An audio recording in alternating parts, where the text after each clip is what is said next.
P, and today we have a very special guest with us, our ally, our friend, Emperor Victor von Doom of the Draconian Empire. Welcome, Emperor Victor. Thank you. Greetings to everyone. Absolutely. Glad to Sorry be we're here. a little bit late this evening. We had some technical difficulties starting out, and we tried to correct those. So, as Emperor Victor said, thank you guys so much for being here. And I'm excited to get started. Today, we are in particular trying to talk about the specifics of our nation, Aeternia and Draconia, and discussing the importance of our alliance moving forward and what makes Aeternia and Draconia a good fit for each other in developing an alliance. As you all follow the channel, you might have a little bit of background on Aeternia. You may not have as much background on Draconia, but if you don't, I recommend checking out their YouTube channel to find out more. But for now, Emperor Victor, actually, I think we're about to get some guests. I was going to ask you if you could explain a little bit about Draconia, but real quick, actually, that might be a good idea. If you want to go ahead, address everybody a little bit about Draconia, I will take care of our guests. Hey, Isabel. So, again, greetings, everyone. Are we? What are you doing? I'm on a live stream. What are you doing? Everybody is Isabel. Hello, Isabel. No. I think you had to bring the extension cord. That was part of it. I didn't want my phone to die, so I was trying to run around and grab an extension cord. Okay.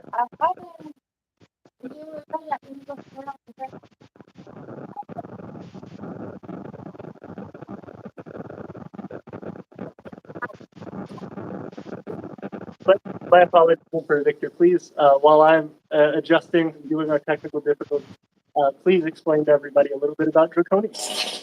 Yeah. Well, for those of you who do not know, the Empire of Draconia has been around for a little while. We started in the 90s, and then it was not disbanded so much, but just put on the shelf due to some differences with the founders. And then I saw the need for it more now than ever was needed in around 2018. And the Draconian Empire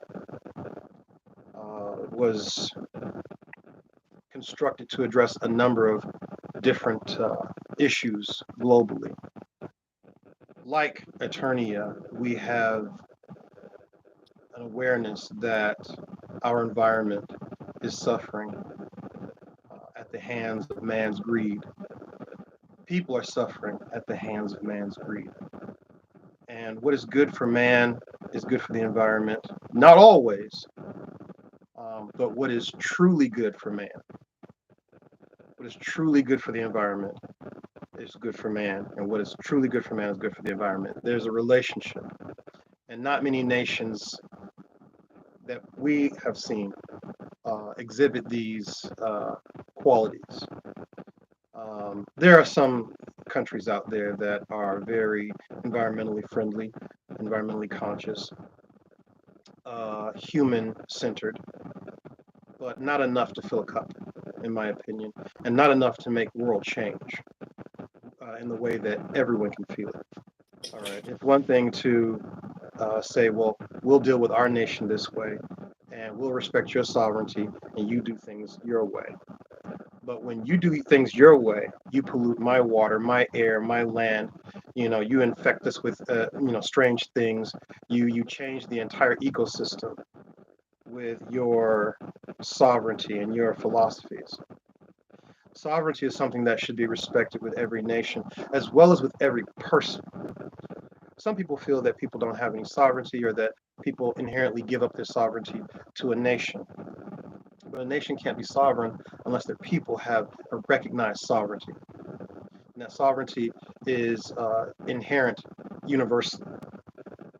Just like, I mean, I could tell. I mean, you guys let me know how you feel about this. But if I tell a lion you're not sovereign because I put a flag in this grassy field, these plains, the Sahara, I mean, not Sahara, wherever, these grassy plains belong to me. I put a flag there, and that lion is not going to recognize my sovereignty if I don't recognize his.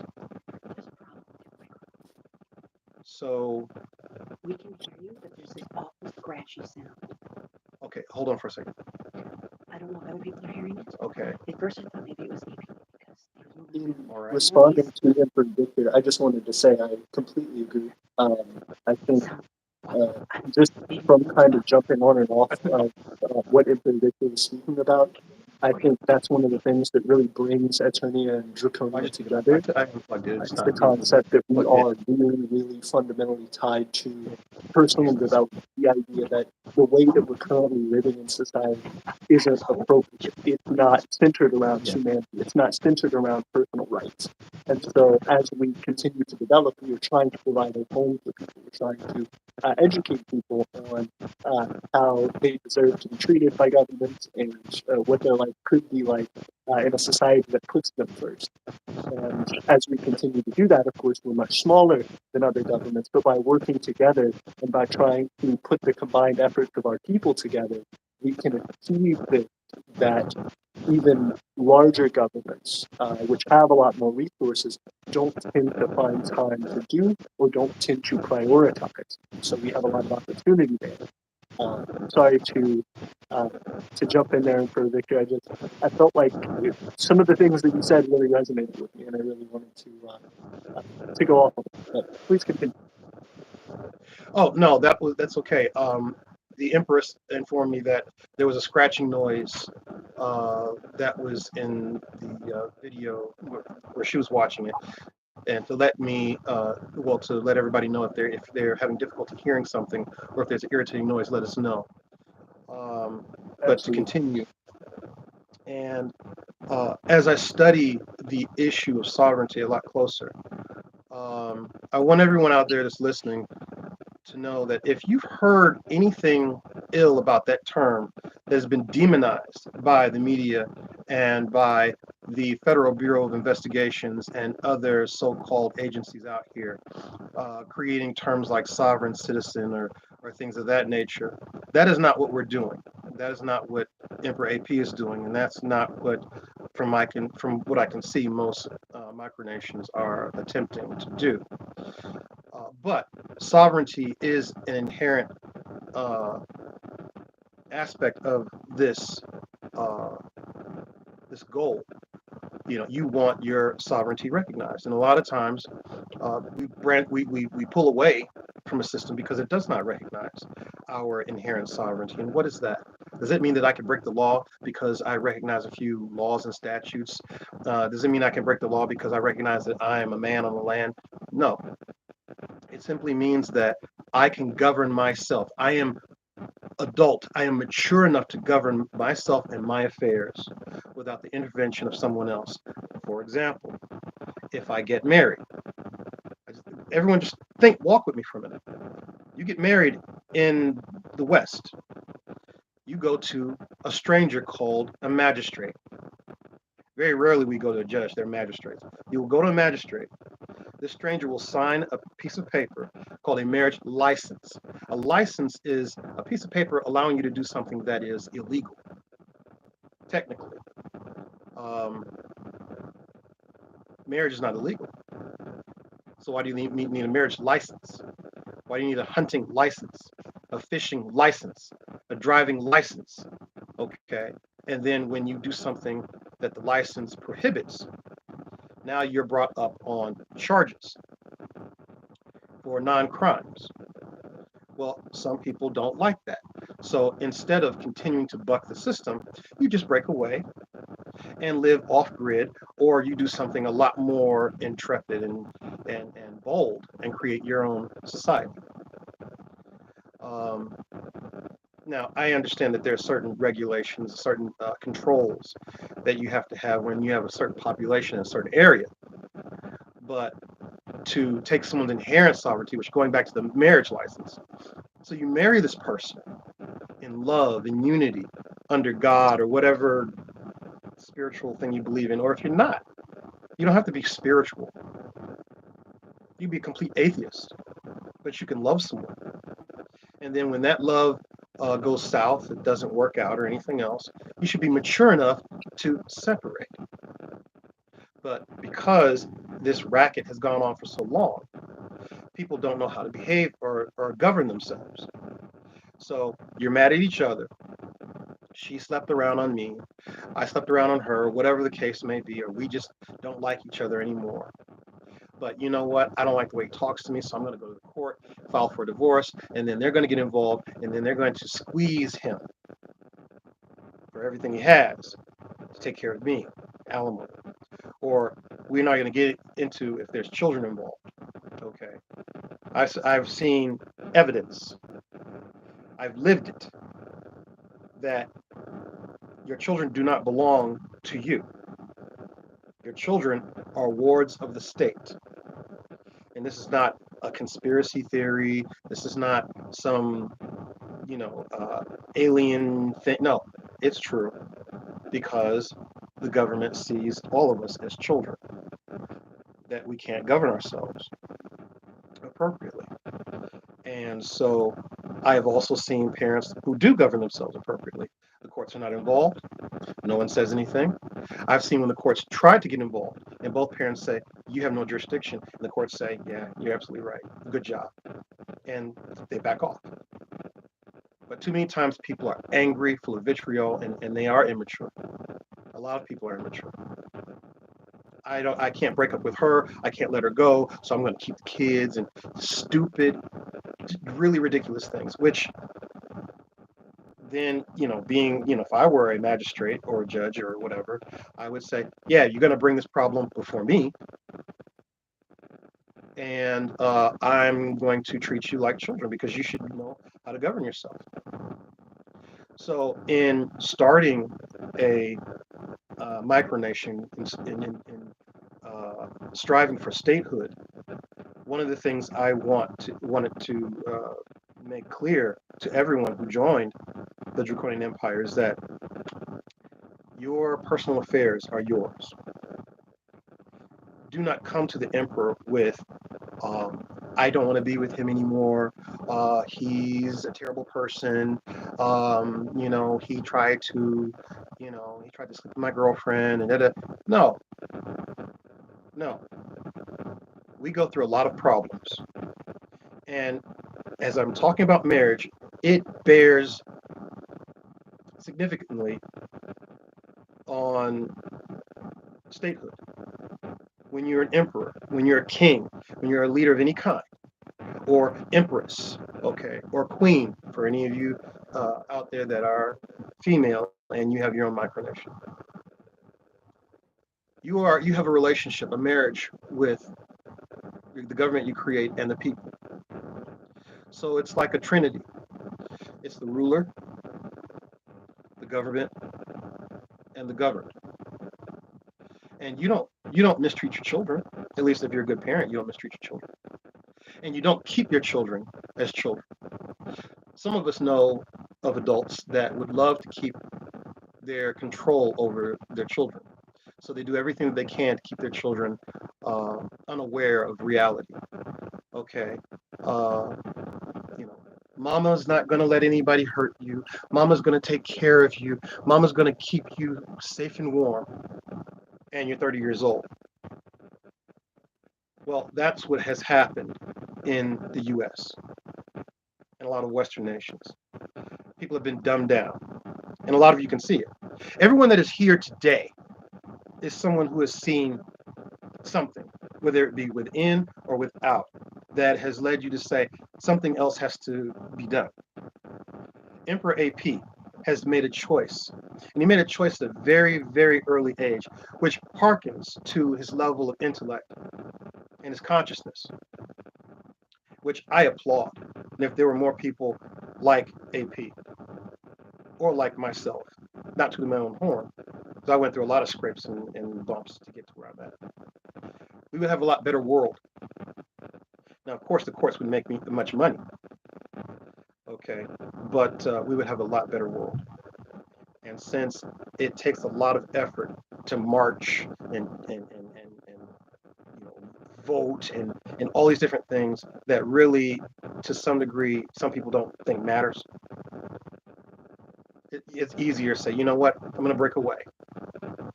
And I'm going to find like people of like mind to rebuild ourselves and rebuild a society, or maybe rebuild the society you thought you were born into. No matter how odd or off the beaten trail the Draconian Empire may appear, or Aeternia, or the rest of you out there, if you're born in the West, United States, you're going to carry a lot of those values over into what you're doing, even if you fight against it. Even if you fight against the Western values, the more you fight against it, it's gonna show up because you're born here. All right, and there's a lot of benefits in America. There's a lot of benefit to being in America. But some people say, you know what? I'm a patriot. I need to stand up for the flag. You do that, and I got your back. And in the event that that doesn't work, I'm going to take the values that I cherished from here, and I'm going to rebuild something, okay, that maybe will last the test of time. And maybe all of us will be the brand new united empires and states of the North American continent. Sorry. Well, and that's a Okay. great point, Emperor. I wanted to bring up real fast. There are a lot of people in the comments who are asking us some questions and who are talking about stuff, but I wanted to get to the overall theme of this. Just like we were discussing, we have these particular reasons as individuals why we develop a nation. Yeah. We also, as individuals, whether you're watching at home, whether you're somebody who started the nation, whether you're somebody who's just watching this to figure out what we're doing, there are people who feel dissatisfied fundamentally with the way that our societies work.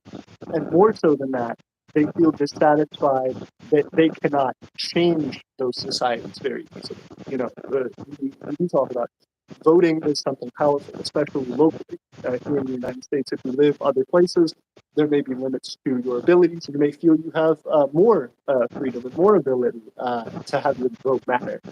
But the fundamental difference between somebody who is an activist in general trying to make things within their own government and a micronationalist in terms of activism is the concept that you are, like Emperor Victor put well, trying to break away. You're saying, hey, you know, I may still be a lover of my country. I, you know, still appreciate the U.S. I love the people in the U.S. I feel like I can put my time and effort in my life dedicated to trying to change the U.S. and it never move an inch, and everything that I worked for get undone as soon as it gets created. However, there is an opportunity for me to go to people locally and say, hey, we can build something different. There are laws we have to follow here in the United States. If we're going to be in the United States. There are just moral obligations that we have to one another, to the society that we are building in the future. You know, we can't say, oh, okay, we're going to just go out on this piece of land and everybody's going to live there and it's going to be fine. We're going to have no infrastructure. We're going to have no water. We're going to have no electricity. That would be dangerous for people. So when we're developing these societies, rules and laws and the way that things are governed sort of come up naturally. There are, of course, things that will be different between different micronations. I'm sure Draconia and Aeternia over time will have different laws and different understandings, different cultures to some extent. But there are base fundamentals that we almost all will agree on. That's something that is a trend throughout micronations. Everybody wants their voice to be heard in government, whether that's through direct vote, whether that is through appointment to different government offices, whether that is, you know, through just group referendums and just, you know, kind of a large gathering. There are constantly the needs to be taken care of as far as food, shelter, you know, electricity, water. There are basic societal agreements that we have. That your space, just like if you have housing, your space isn't going to be infringed upon. That you have a right to store the things that you own. That you have certain protections for the things that you own, and that you have certain rights and access to the land around you. All of those things are fundamental to who we are as people. We all want to be able to have our little bubbles that we can work in and live in and feel good about. And we want to be able to feel close to those in our community around us. We, I think, in the modern age, feel like strangers a lot of the time when we go out. Of course, you may have friends, you may see people in your community that you know, but not in the same way that much tighter knit villages of people live. Really close rural communities may have ties to each other, and that's something that's, I think, fundamental to the internet age and fundamental to the way that we live now. But it doesn't have to be. I think people all across the world, especially here in the United States, where Ruritania and Aeternia are, really yearn for something different. They really want something that can bring about that change. And so while we are trying to steadily build a gravel driveway at Bate, and while we're trying to scrape together a few little plants to grow, to try and harvest, to supplement our meals and doing things like that, we are by no means capable of instantly launching a civilization and having, our doors fling open and say, welcome one and all, come and here's your homes, here's your meals, we're ready to go. We need groups like Draconian. We need groups like other micronations out there who may be watching this in order to bring something to the table. In Aeternia, we have things we can offer. We have our metals refinery. We have our social media accounts. We have our physical space and territory that we occupy that we can offer to work with as a benefit. That's incredibly limited in comparison to other countries, even cities. But at the same time, there is a lot to be done there moving forward. So as we continue in the development of Aeternia and Draconia's alliance, I would like it if people can take note of what we're doing here and to be able to applaud when things are going well and criticize when you think there's something that we should be doing differently. But more than anything, to learn and to be an active part of the process, not just to be, keyboard warrior and say, oh, I'm going to go ahead and troll, and oh, I'm going to go ahead and say, oh, these people don't know what they're talking about, they're not going to be able to do this or that. Really take the time to digest what we're saying. If you have something that you can add to help us and assist us, please share that. And think about what it is that you and your community, whether you're an individual or whether you're the leader of a nation, can bring to be able to make this a little bit better. Because as we keep going, we will have more things to offer, we will have more opportunities that we can act on, and ultimately, we can provide a greater sense of support for the micronational community. So, this, I hope is something that we can do regularly. I know Emperor Victor and I have been speaking privately about the concept of doing this more regularly, where we have maybe a weekly meeting where we are just discussing the aspects of our alliance, maybe different specific topics on the development of our individual micronations or what we see out there in the community and in the world. So please keep tuned to us. Please write us, email us, either us at aeternianempire@gmail.com or over at Draconia. Their handle here on YouTube is at the Draconian Empire. So please reach out to us and try to become a part of what we're doing here. But just to go back to you, Emperor Victor, my curiosity is, when you're thinking about our alliance, when you're thinking about the development of our relations, what is it that you feel you're eager for Draconia? There are a million things we could have, but for right now, is Draconia focused on spreading their message? Are you trying to grow your social media first? Are you trying to get access to particular materials first? Are you trying to, develop more local needs first? What is it that you feel like we can do as your partners and as your friends to help you implement your short-term goal? Good question. And I will answer that. After I first would like to respond to the things that you just said with this. I don't know how many of you out there that are watching have been in college or are currently in college. But Aeternia has land. And I was thinking, I remember my friends wanting to posse up, go to Virginia Beach, posse up, go to Atlanta, posse up and go to these various places. Oh, let's go to Florida. Okay. We didn't go, we didn't leave. And being in college, you're broke. Let's just be real. You're broke. You're broke and your parents are getting broke. So wherever you go, we didn't go to Georgia to make any money. We didn't go to Florida to make any money. We didn't go to Virginia Beach to make any money. We didn't go to build anything. We didn't go to change anything. We went to have fun. Now, I only went because everybody else was going. It wasn't something I even thought about, but it was like, oh, there's girls, there's gonna be this or that, and I was like, oh, okay, but there's a beach, So whatever the reason was, I didn't go to make any money. I didn't make any change. So I had an experience, saw beautiful things, saw beautiful people, but that was it. What does that have to do with this? If we can travel to another state to spend our gas, our time, our money, our effort, put ourselves at risk, put our health at risk, put our legal selves at risk, because when you travel to other states, anything can happen. With the hopes of hooking up with a stranger, with the hopes of seeing other people from other schools, or, oh, my cousin goes down there, something mindless. What would happen if we took that same gusto as groups of micronations and say, you know what? We're gonna, this spring, okay, we're gonna go down to Vitae and help the Aeternian Empire do whatever they need to do. We're gonna get our experience points. We're gonna get, create lasting relationships. We're going to, allyships are going to be built. And again, we're going to help Aeternia build on their land so that when we get land, we know what to do, what not to do. Okay, we have a tighter net community. Again, if you can go to, I've never been to Microcon,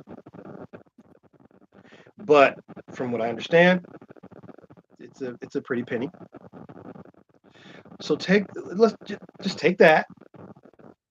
What would you have achieved with the price to go to Microcon, and you went down to Aeternia, to Vitae, and helped build, videotaped it, okay, live streamed it, and then what Emperor AP says is true. We can't just start this and we have a brand new civilization. But civilizations start with heart and effort like this.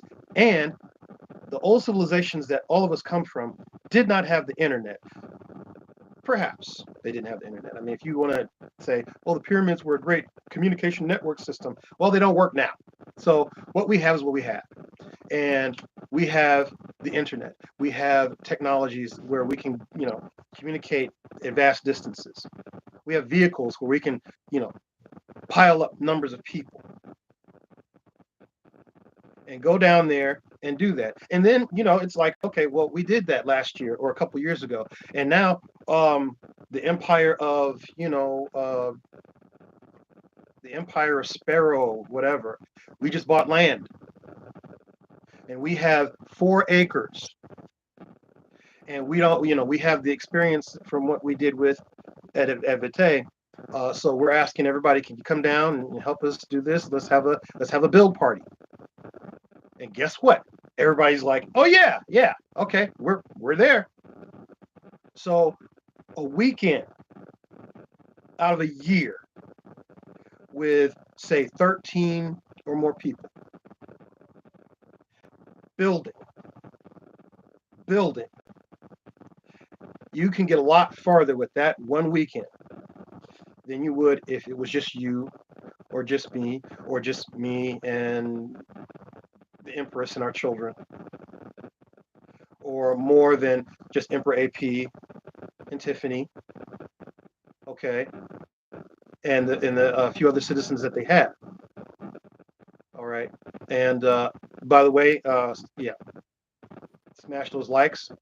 Okay, I thought about smash up those likes. Okay, and do what you can. But I just wanted to put that out there, that we have the capability to go down, and not just one person. I mean, that can make a difference, but it would really make a difference if a number of us could go down there. Like I said, 13 or more. Say, hey, we're coming down this spring. We're coming down this fall. Or maybe one time a season, maybe 4 times a year, to help out a fellow nation. I want you all to process that and feel the power and the joy of doing that, and to know that you have that experience. And so when you do acquire your first land or territory or whatever, that you will also have the, I guess, implied debt of your fellow nations to come and help you. I mean, that's how nations work together. So we help build, and we're going to get a lot farther together, okay, than apart.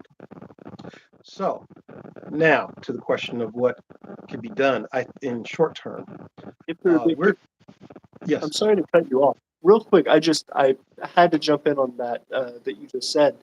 I completely agree. Even on, you were speaking a lot on the reasons that it may be good to do that for the community, and how helpful it is altruistically almost. But I would say, even if you were doing it completely selfishly, even if you were saying, what does my nation get out of this? Why would I care to do that? For all of you out there who have been to Microcon or who see Microcon, think about how incredibly powerful that opportunity is. If you have the opportunity, definitely take it. It's wonderful to go, but there's so much social media that is created because of that. There's so many connections that are made because of that. And that is a conference. It's a group of people meeting in fancy clothes, and shaking hands and giving addresses and doing the things that are brushing shoulders that leaders do in front of camera. Imagine how much we could do if we were putting work in and developing something practical on a piece of land. Now, again, this is what Emperor Victor was talking about, was directed toward Aeternia, and I'm flattered by that. I think that's wonderful. I would love it. We need people to help us develop. But even so, even if it wasn't specifically at Aeternia, we have had people come down to Aeternia and have been elated by that. We've had citizens who come and visited us, and out of that, we have gotten, a wonderful YouTube documentary out of it that they produced. Incredible, one of the highlights of our channel. On top of that, when we have gone to other places, when we went to Arkovia, for example, in Mississippi, that was an incredible experience. We never actually got to visit their land, but just meeting them, getting to talk to them for a few minutes one day, is incredible. To actually cross those borders and do that, to be able to meet in the United States. When we went to our first ever allies nation, Park Estopia, which was very close to us, 30, 45 minutes from Eternia's initial founding area, it was incredible. It was one of the most successful videos on our channel, and something that supplied us with an immediate trade opportunity with those people because of the close proximity. Even if you're doing it for completely selfish means, the rate of development of your nation by going and participating with something physically, with other nations, with other people, is going to magnify whatever it is that you're hoping to do. It's going to give you a larger audience. It's going to give you a lot of development.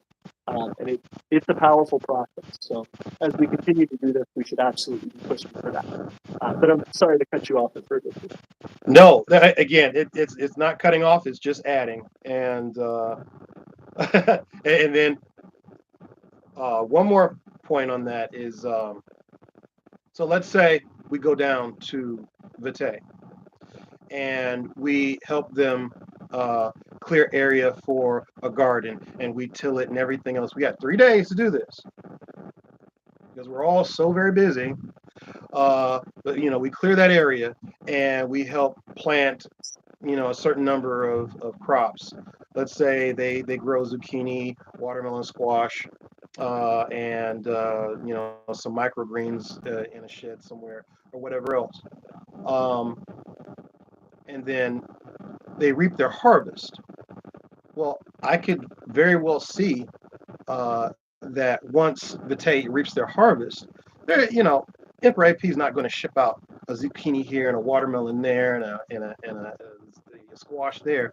But what is one of the oldest forms of currency when there were no dollar bills or gold coins? Seeds. And so when Aeternia harvests their crop, whatever seeds are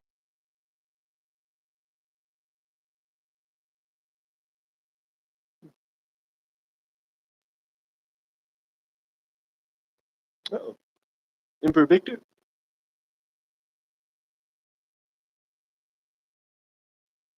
Uh-oh. I'm trying to figure out if we can. Oh, there we go.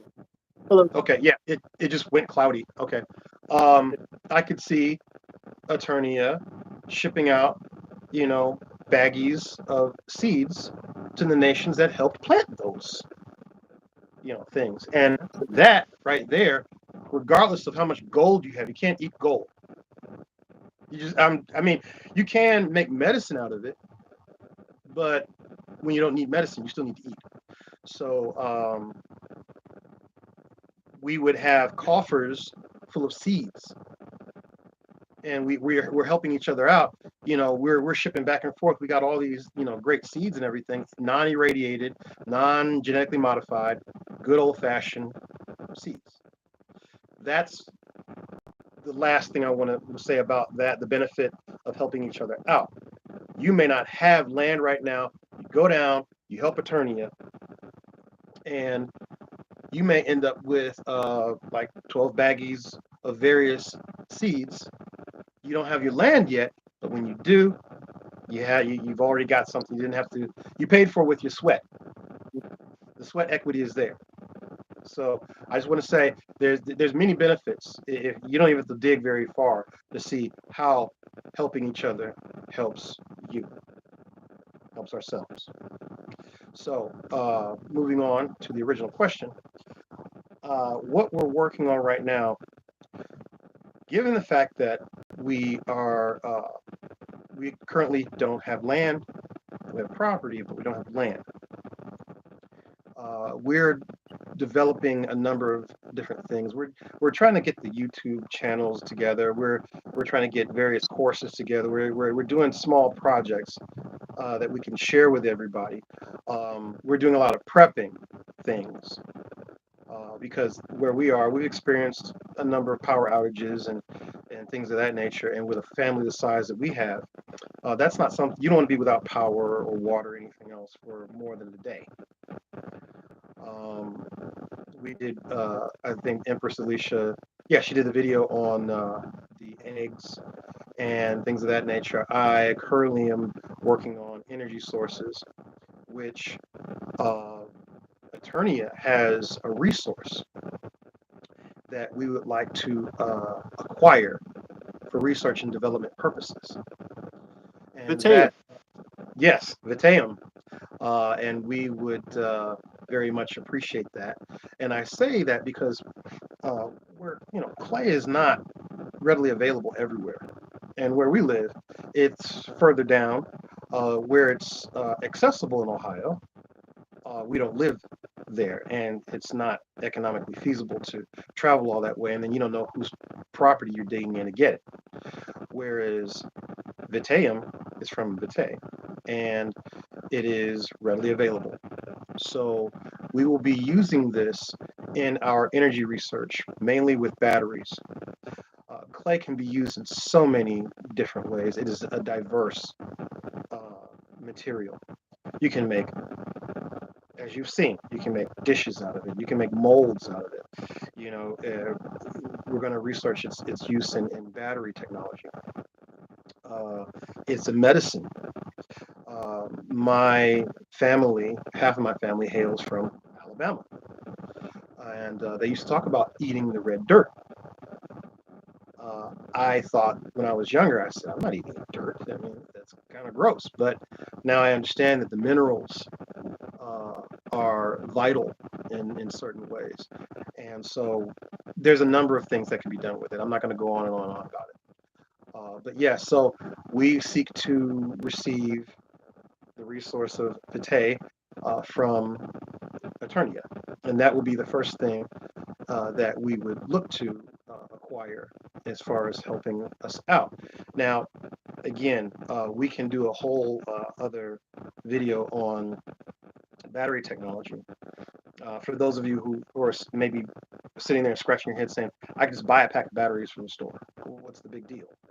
Why would you want to go through all that to make your own batteries?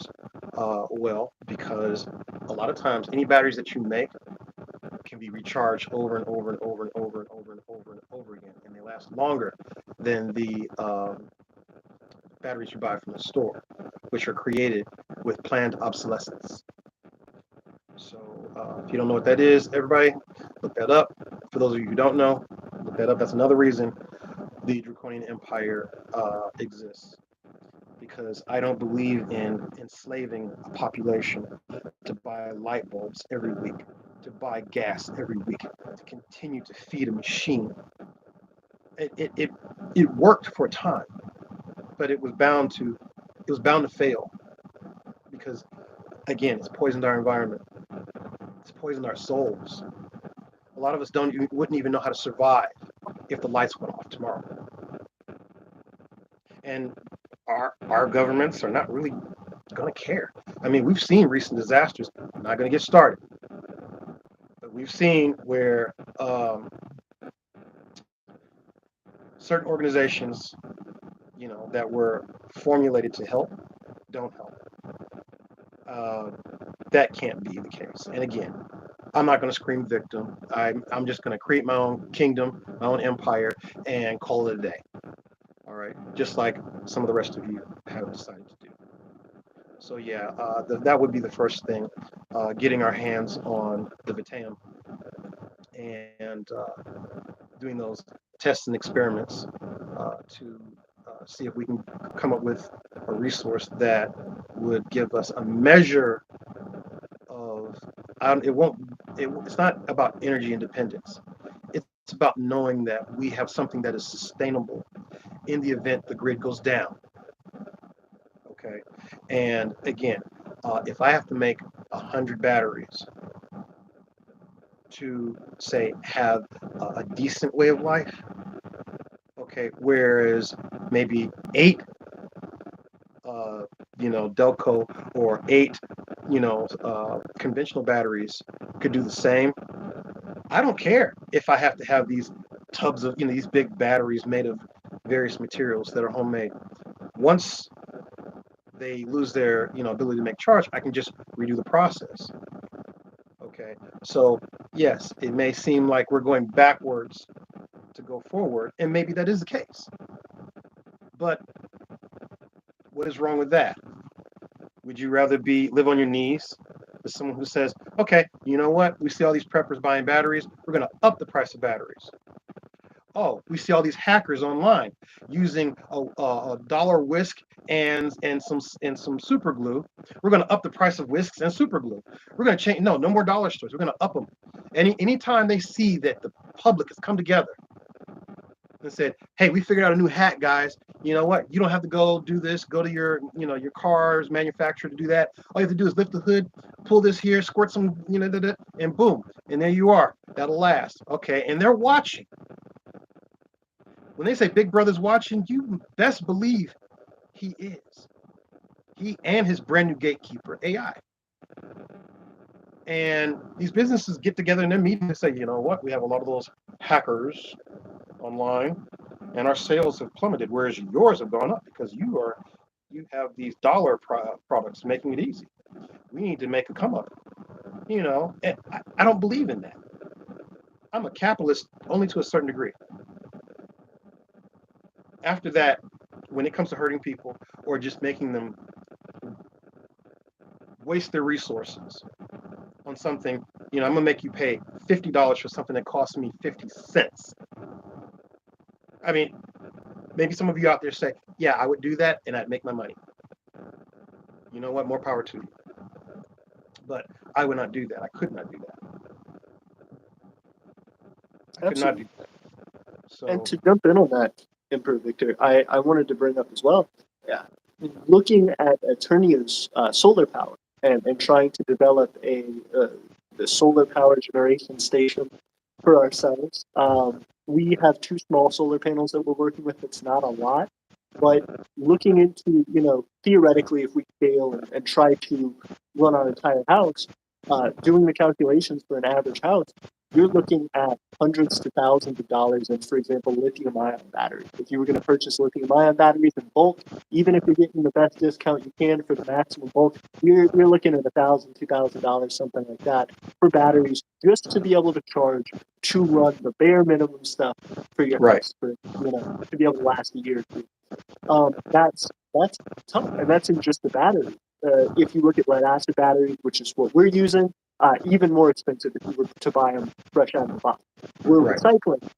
That helps a little bit, but that is what the cost of a lot of items, especially batteries, especially electronics technology.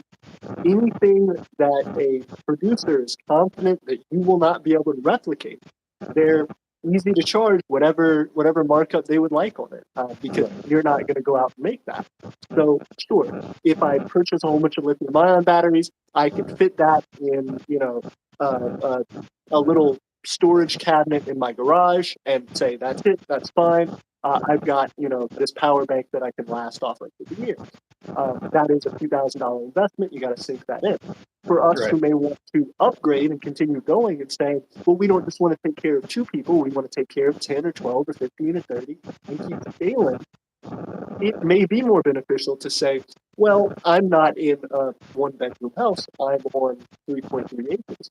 If I sacrifice a percentage of my land to these more massive batteries that are going to take up a lot more space, but are a lot cheaper, I can do the same thing and save, 2/3 of the money by building these batteries. I'm going to have to more regularly replace them. I'm going to have to put in a lot more effort on them. But if you're wanting to start something quickly, and if you're wanting to save your money to invest in the industries that you're trying to develop, if you want to start down that hard dirt road to try to build something yourself, you're going right, to run into all of these issues over and over again. So pinch your pennies where you can and try to get into some of these rough topics like, do I build my batteries? Do I save up the money and right. purchase brand new ones?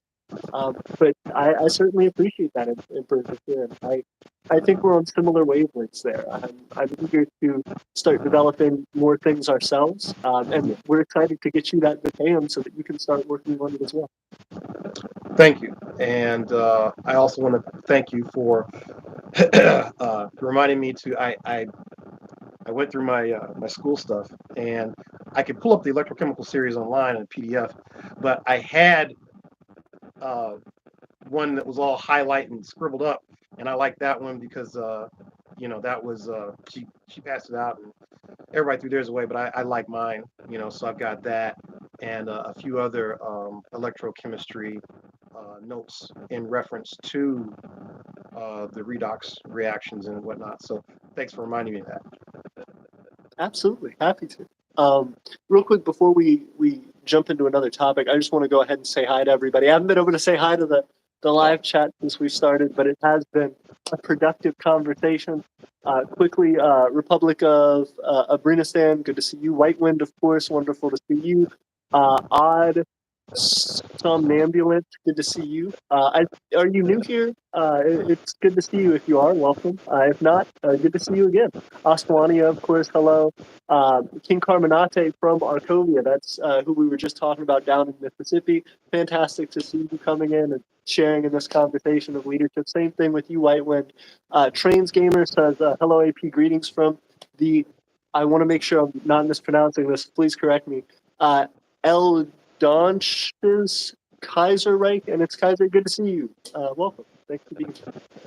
But yeah, this is this type of conversation that we're having, this development moving forward. Of course, Emperor Victor and I, for the past year, have been having similar conversations like this, and trying to work together to understand what it is that our personal hopes and dreams are for our respective nations, and as well, kind of where we're aligning on these ideas. A lot of the time, I'm sure you would agree, Emperor Victor, we will be Yes. talking about something and say, "Oh, we just happen to have been thinking the same thing that we both planned like 3 months ago that we're independently doing in one way or the other," and we Yeah. keep running into all these parallels. So, sharing this with you guys, I hope is helpful.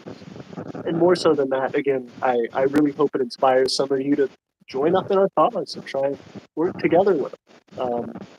But Emperor Victor, that being the case, um, talking a little bit more in depth, if you don't mind, about um, the um, the development of uh, these kind of initial starts.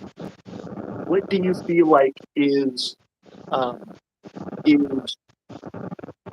Draconia's hope from Aeternia? Because I know, of course, there is a limit to what we can do travel-wise. Yeah. Draconia's in Ohio, we're in Alabama. There's a significant distance there. But I certainly think there's a lot that we've talked about in general about that um, that providing, that growing with each other's nations. So I know certainly for us, Draconia is incredibly beneficial as somebody again who is interested in the things that we're providing as far as our Batam having access to the land that we're developing Batam, and also just being able to connect together on social media and trying to grow that way. There is a ton that I have seen in Draconia that interests me, again, just from our conversations of, hey, these are kind of lines of parallel thinking. Um, but I know for myself, one of the things that's been difficult is developing our local citizenry. I know you're doing something similar. Um, have you thought about the concept of trying to provide some more communal space for citizens? And is that something that we might be able to develop somehow in an online space where we're we're providing an extra opportunity for our citizens if they would be interested in such a thing? we're at we're at a point where um, again we're looking for land, and it's not that we're being uber picky. Um, we've noticed that there's some territories that are available that have issues. Like, for example, there was a massive amount of property available, and when we did the background research, we realized that there were, according to the map, there were frack wells on that property. So okay, so if this is going to be the issue, we have to be real careful, because again, we don't want to grow food. It's one thing to find territory that might be near where they're fracking and whatnot. Sometimes you can't avoid that, unless you just don't buy. But sometimes there will be frack wells that are not really they're not publicized.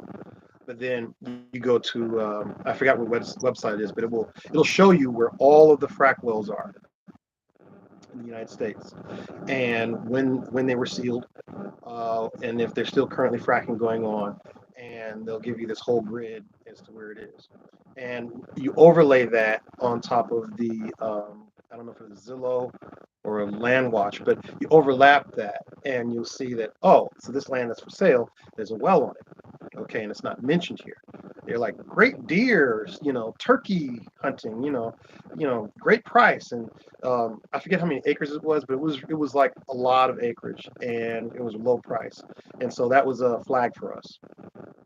But I mention all this to say that it's taking us a minute to find what we really want, and what we could really use. We want something that has a lot of timber. We want something that's partially developed, meaning cleared, and then partially undeveloped with a lot of timber.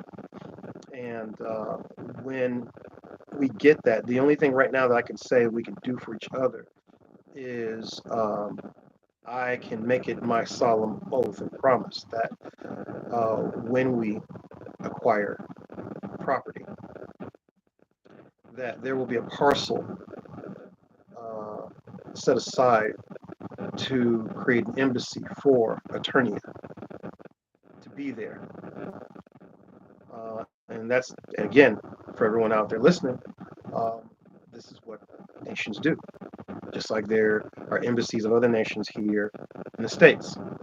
Okay, we need a comfortable place for Aeternia to exist on our territory. So that's all we have right now is sort of like a promissory note for Aeternia. And other than that, we just, the clay is what we're looking forward to. And let's see there, and yeah, that's about it. Just we don't have the land, so other things that we could offer again would be with the companies that I have. I think I've told you this before. In order to operate as our own nation, I need to pull my corporations out of the jurisdiction of the states so that they can operate under the jurisdiction of our country, okay, of the empire. So, which basically would be, nullifying my corporations and resurrecting them under the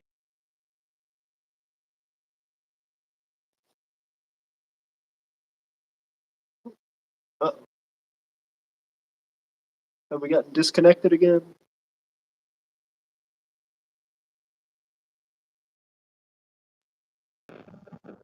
Hey, Emperor Bondoom. yeah. I don't know why it keeps going off like that. That's But right. yeah, have I answered your question? Oh, absolutely. You've more than answered my question. Excuse me.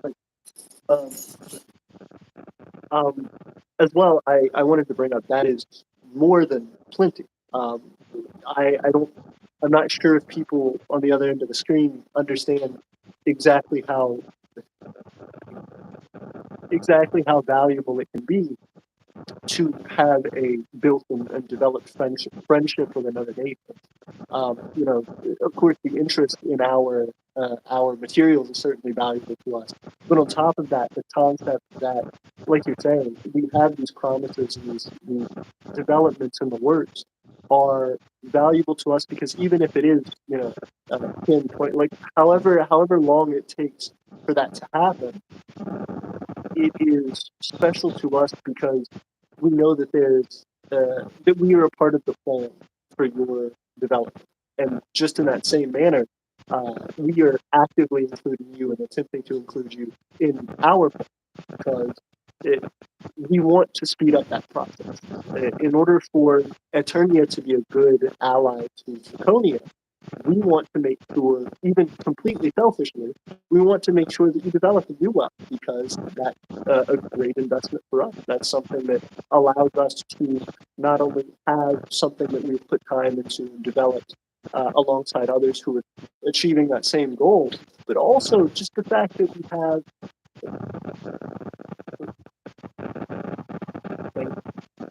I appreciate that. My apologies. Tiffany came over and put a stamp in my hand.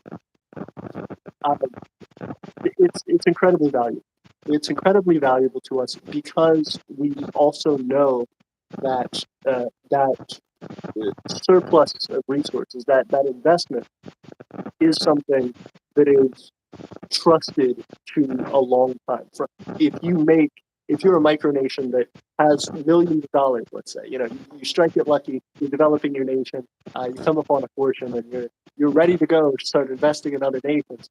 Well, you you were taking a risk doing very large investments of any kind with any nation that you haven't known, haven't developed with, and haven't got in contact with personally. I think one of the fortunate things about our friendship and our alliance in Verdict is that Draconia, on top of being a strategic interest of ours as far as resources, as far as opportunity economically, are also good friends of ours and provide a lot of advice. Even though you are not Aeternians in citizenship, we consider you a part of our community, and we hope to be a part of yours because we, we couldn't do a lot of things without you. We definitely appreciate the support. Same here. And for everyone listening, this is what extended family is. Okay. This may not sound like your average nation's building or your average state building, but it should be. It absolutely should be. It reminds me of how the clans in the old days, would have unity via marriage or whatever else, but they were definitely different clans, and some clans were tighter than others. Again, we have a unique opportunity here. All of the leaders that are present at this meeting, we have the opportunity to change the world together. And that starts with finding some, like you said, some common bond with another nation. Okay. Yes, we may be different empires, but I do consider Emperor AP and Tiffany and all connected to them as something that goes beyond statehood. Friends or extended family. Anyone that you feel that you would give the shirt off of your back. I know you may have heard this term, but have any of you really given the shirt off your back to somebody? I have. My food is your food. Okay. When you're trying to acquire land, are you doing it, and do you have someone else in mind to be there? Are you looking for land, or if let's say you find property and you have the money to buy it? Is there another nation that you already have in mind that's going to have an embassy on your territory? Do you have plans already in place for the relationship, to have a relationship with another nation? Because this goes back to what I said with marriage. It's a sacred bond. Yes, war is stupid. So can divorce be, but sometimes it's necessary. But sometimes wars are birthed because the bonds were so tight. The offense then becomes so heavy. The gravity of the offense is so great.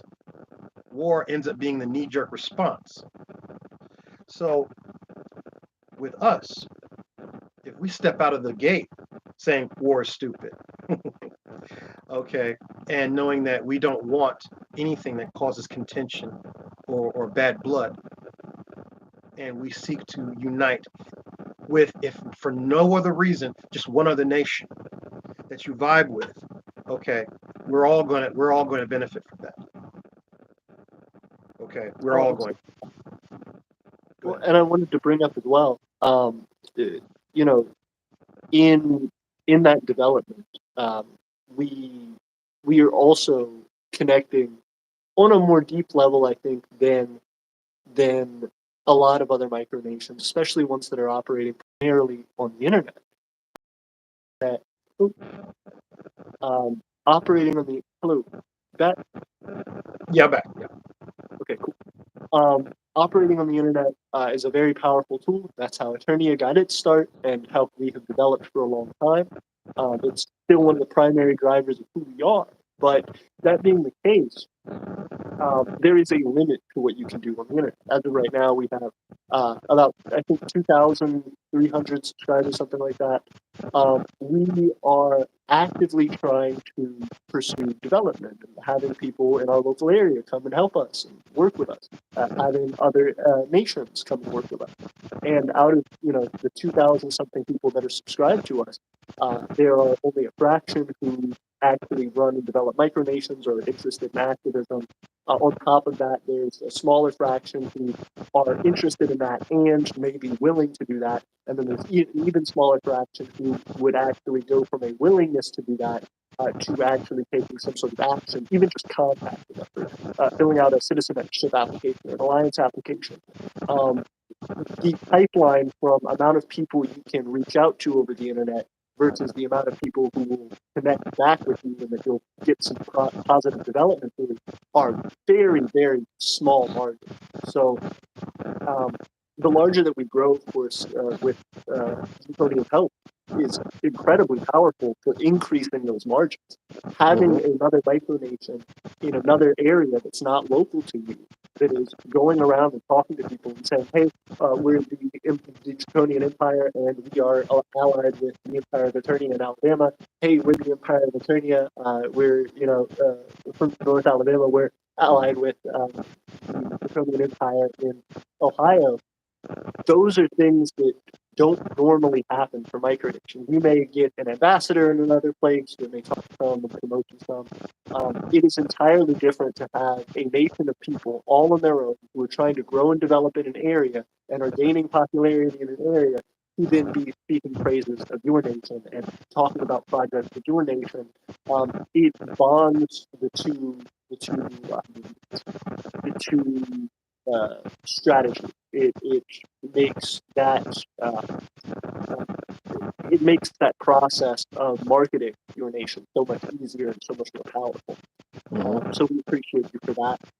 As well, if you don't mind, Emperor Victor, we've been going for about an hour, and I wanted to start jumping into some of the live chat. Okay. Perfect. So real fast, if anybody has any comments, any specific questions that they'd like to ask Emperor Victor or myself about our alliance, about our nations, please let us know. There are a few that have come in already, so I'll go ahead and read those.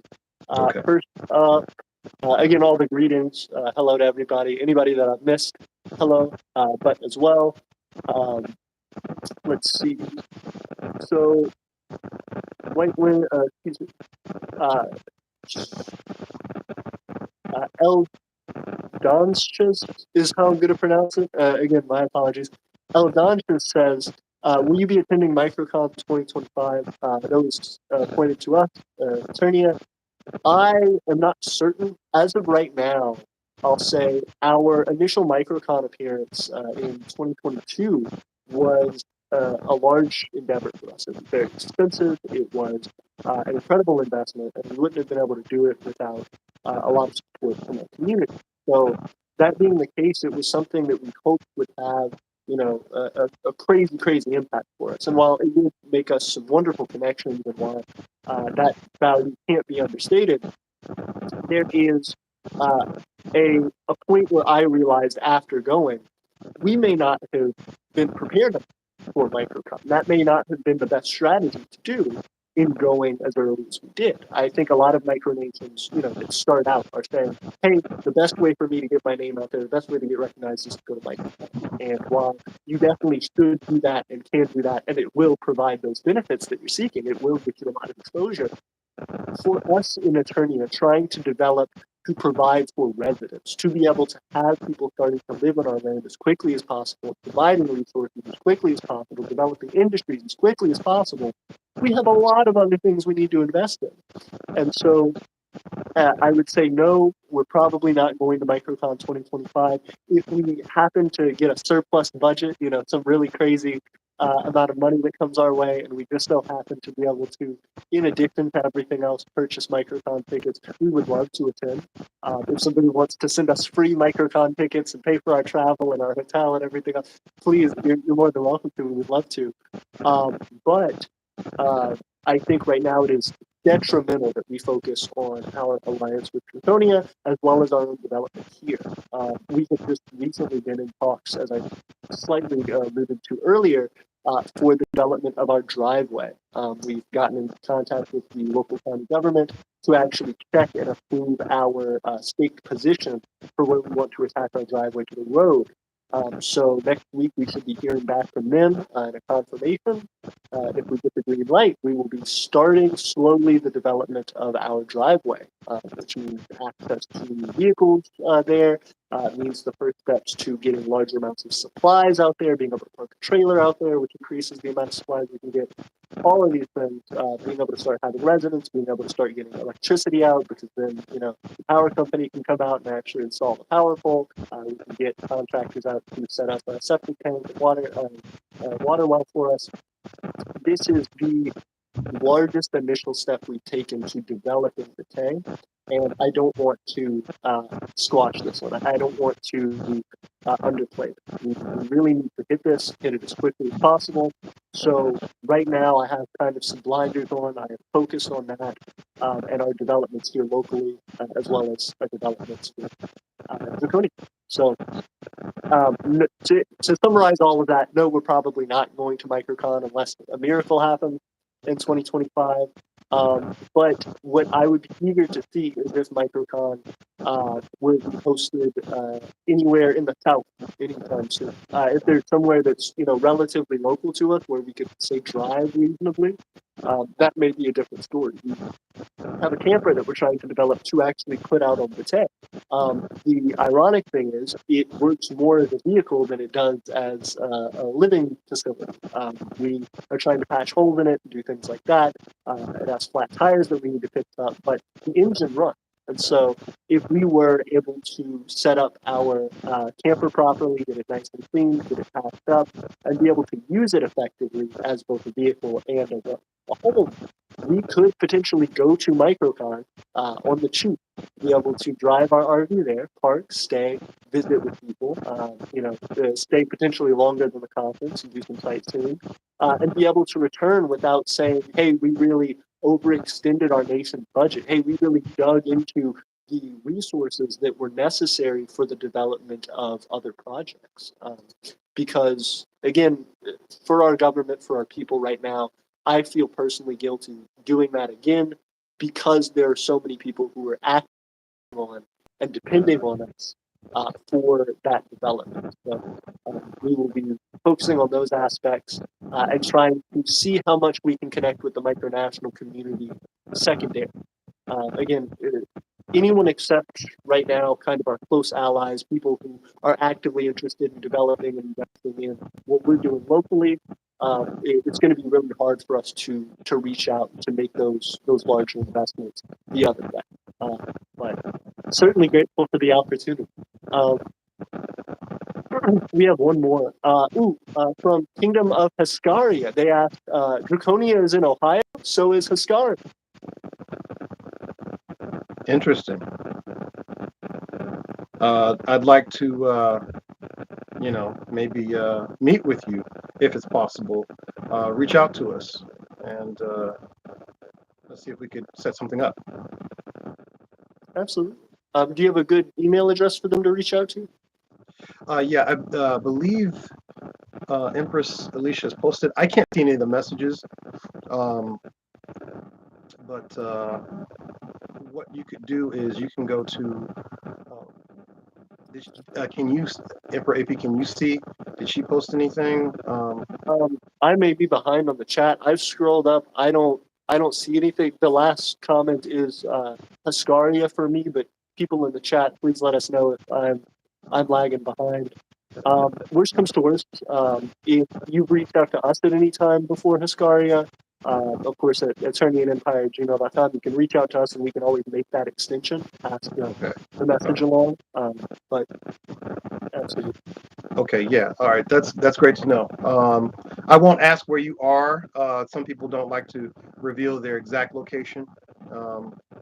But yeah, it is good to know that there is another nation in the neighborhood. So Absolutely. And again, trying to find those that community, trying to connect like that, saying, hey, we're local, we're in Ohio too. If we can develop something mutually for that and working together, that can really bring a lot of benefit to what we're doing. So definitely reach out, and hopefully we can figure something And out. I would also ask if,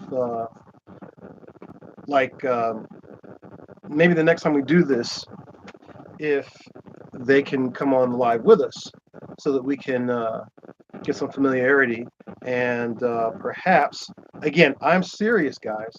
I'm serious about if we could posse up and go down to Vitae and help out. It would really, I don't have to keep saying it would be a great benefit, particularly for Emperor AP and the Aeternian Empire. What I will address once again is if you have any heart. I'm not trying to push anyone into any corner, but if you believe, okay, with all your heart in what you're doing, then what I'm saying shouldn't be all that strange to, gather a few resources, okay, and go down and help another nation, okay. And if you need help, don't be so proud that you won't ask for help from another nearby nation. Now, some of you might have nations that aren't that serious, that aren't going for any type of social change, or you're really not seeking to acquire a massive parcel of land to create a new society. But still, even if you have your nation, which is your property, your house, your property, which is maybe 0.6 of an acre or something like that, and you put a flag up and you say, hey, this is my nation. That's good enough, and you'll be respected as such. And you still have a lot to give to nations that have larger parcels. You see, if you've got a small territory, it's easy to do a lot with that little territory. You may not be able to move people onto it. You may not be able to do a lot of different things. But whereas you have a larger parcel of land, 3 acres, 30 acres, 300 acres. All right, now you're on the opposite end of the spectrum as far as, you may not be able to have that many people on, under an acre, but now you've got massive territory and you have a lot of acreage and you don't have anyone to help develop it. Okay, well, still there's a lot of benefit that comes into helping each other.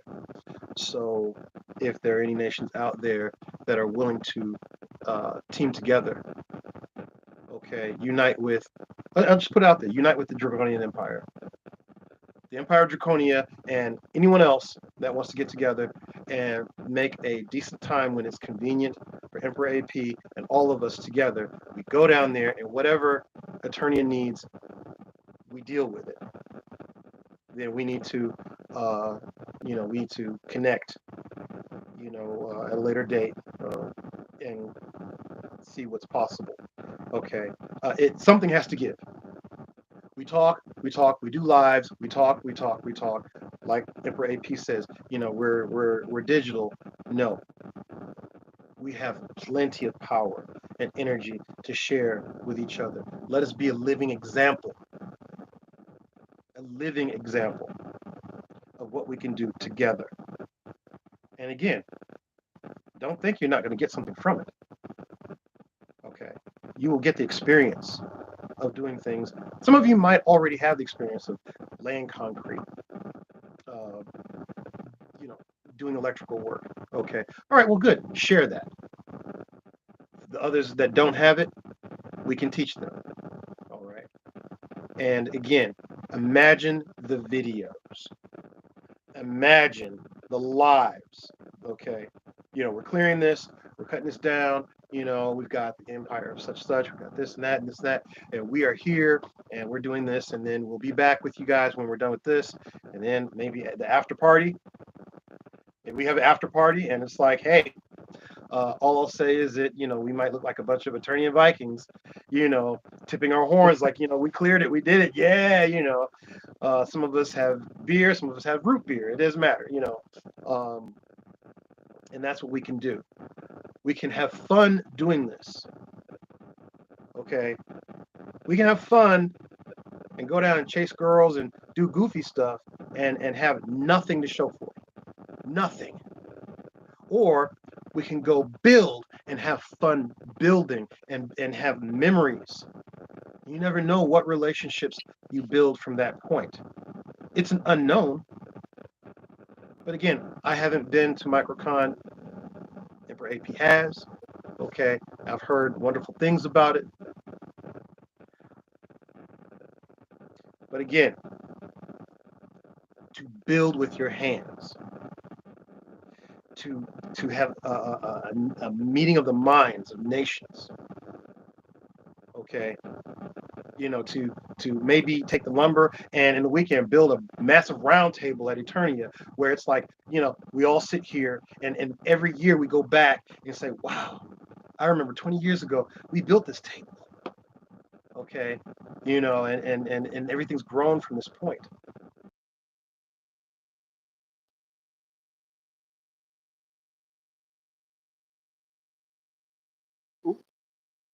Did we lose Emperor Victor again? It has to be something with my connection as well. Because dang, this has happened multiple times. I really hope we're not doing this to poor, knocking him off the live stream. Hey, Emperor Victor, you back? Yeah, I'm back. Sorry, I don't know if it's our end or what. I don't know what's going on, but that's not going to stop us. I 360 degrees support the Empire of Aeternia. And for those of you who are new, again, your heart is your heart in it. Ask yourself, if your project, your country, your government failed, okay, or let's not use the F word, if it just didn't work out, or if it was just too much for you, or for whatever reason, you didn't want to do it anymore, could you take those resources and give it to another nation? Emperor AP has talked about this a lot, and I'm backing him on this. If the Empire of Draconia just doesn't fly, all of these resources, this will remain a banner of our family crest, and our resources, our research and development, everything will be dedicated toward Aeternia. I've experienced no one else that I trust with my knowledge and resources. Okay.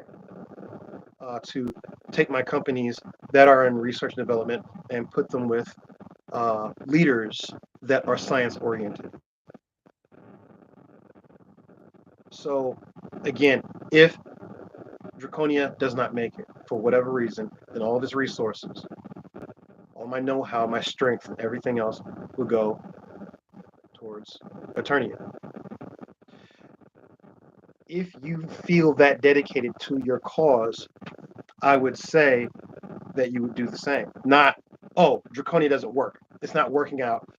It's this and that, and I can't do that. I don't have enough time. I'm just going to shut it down, and I hate micronationalism. No, then you weren't a nation to begin with.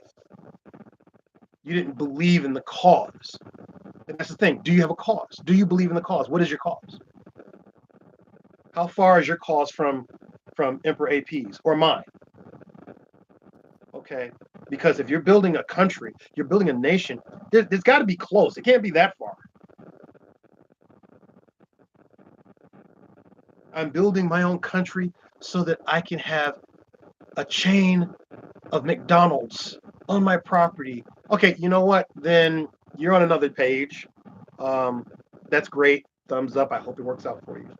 That's not a micronation. That's a franchise, conglomeration, or whatever. That's something else.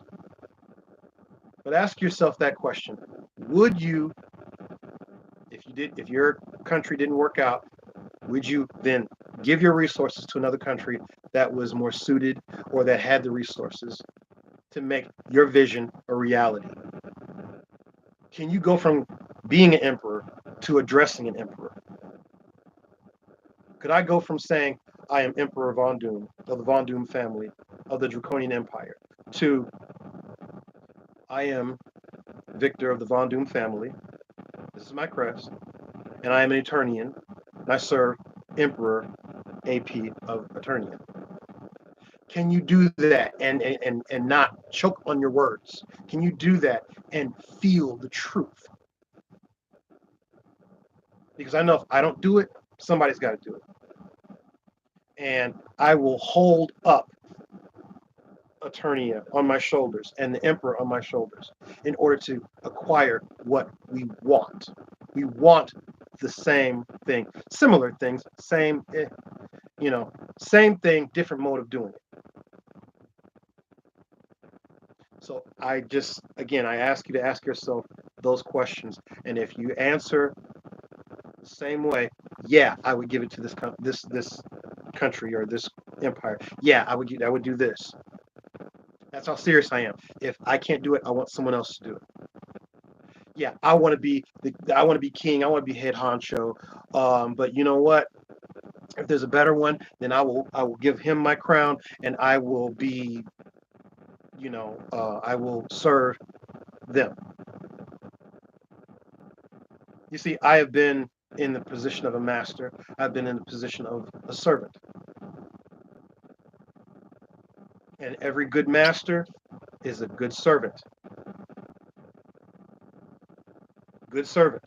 As an emperor or king or any leader, remember this. All of you, you are the world's biggest butler, nanny,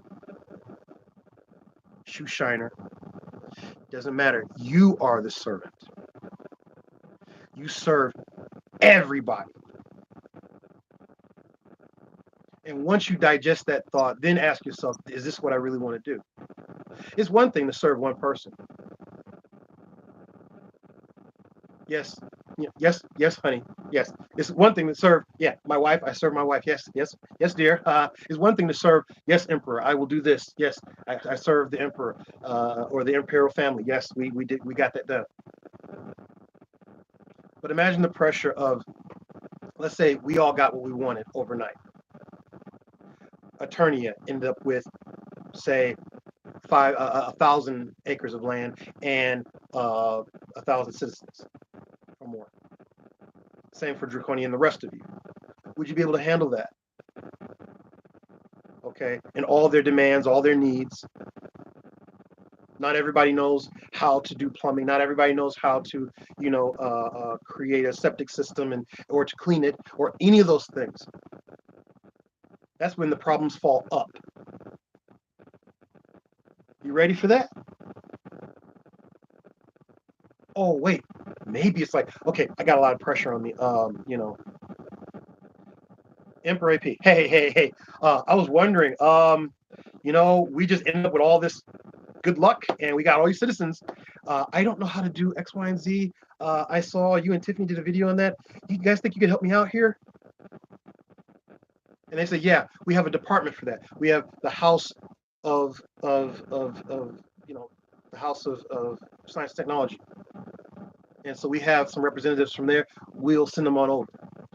Thank you so much. Okay, I didn't think about that. Okay, all right. Are you ready for that? Could it happen? Yes, there's nothing impossible. I would hate for it to happen from a natural disaster and then, you end up somehow with massive territory and all these people who need your leadership. You need leadership and you need resources. So ask yourself, would you be ready for that? Would you be willing to give all your resources to someone else that could do it better? If you were just not getting it done, or you just had too much work to do, or you end up getting married and she didn't want to play queen or whatever, okay, would you be willing to give your resource to another kingdom or empire that was on the same page? Ask yourself that, and then maybe if the answers are all no to those things, then maybe this is for you.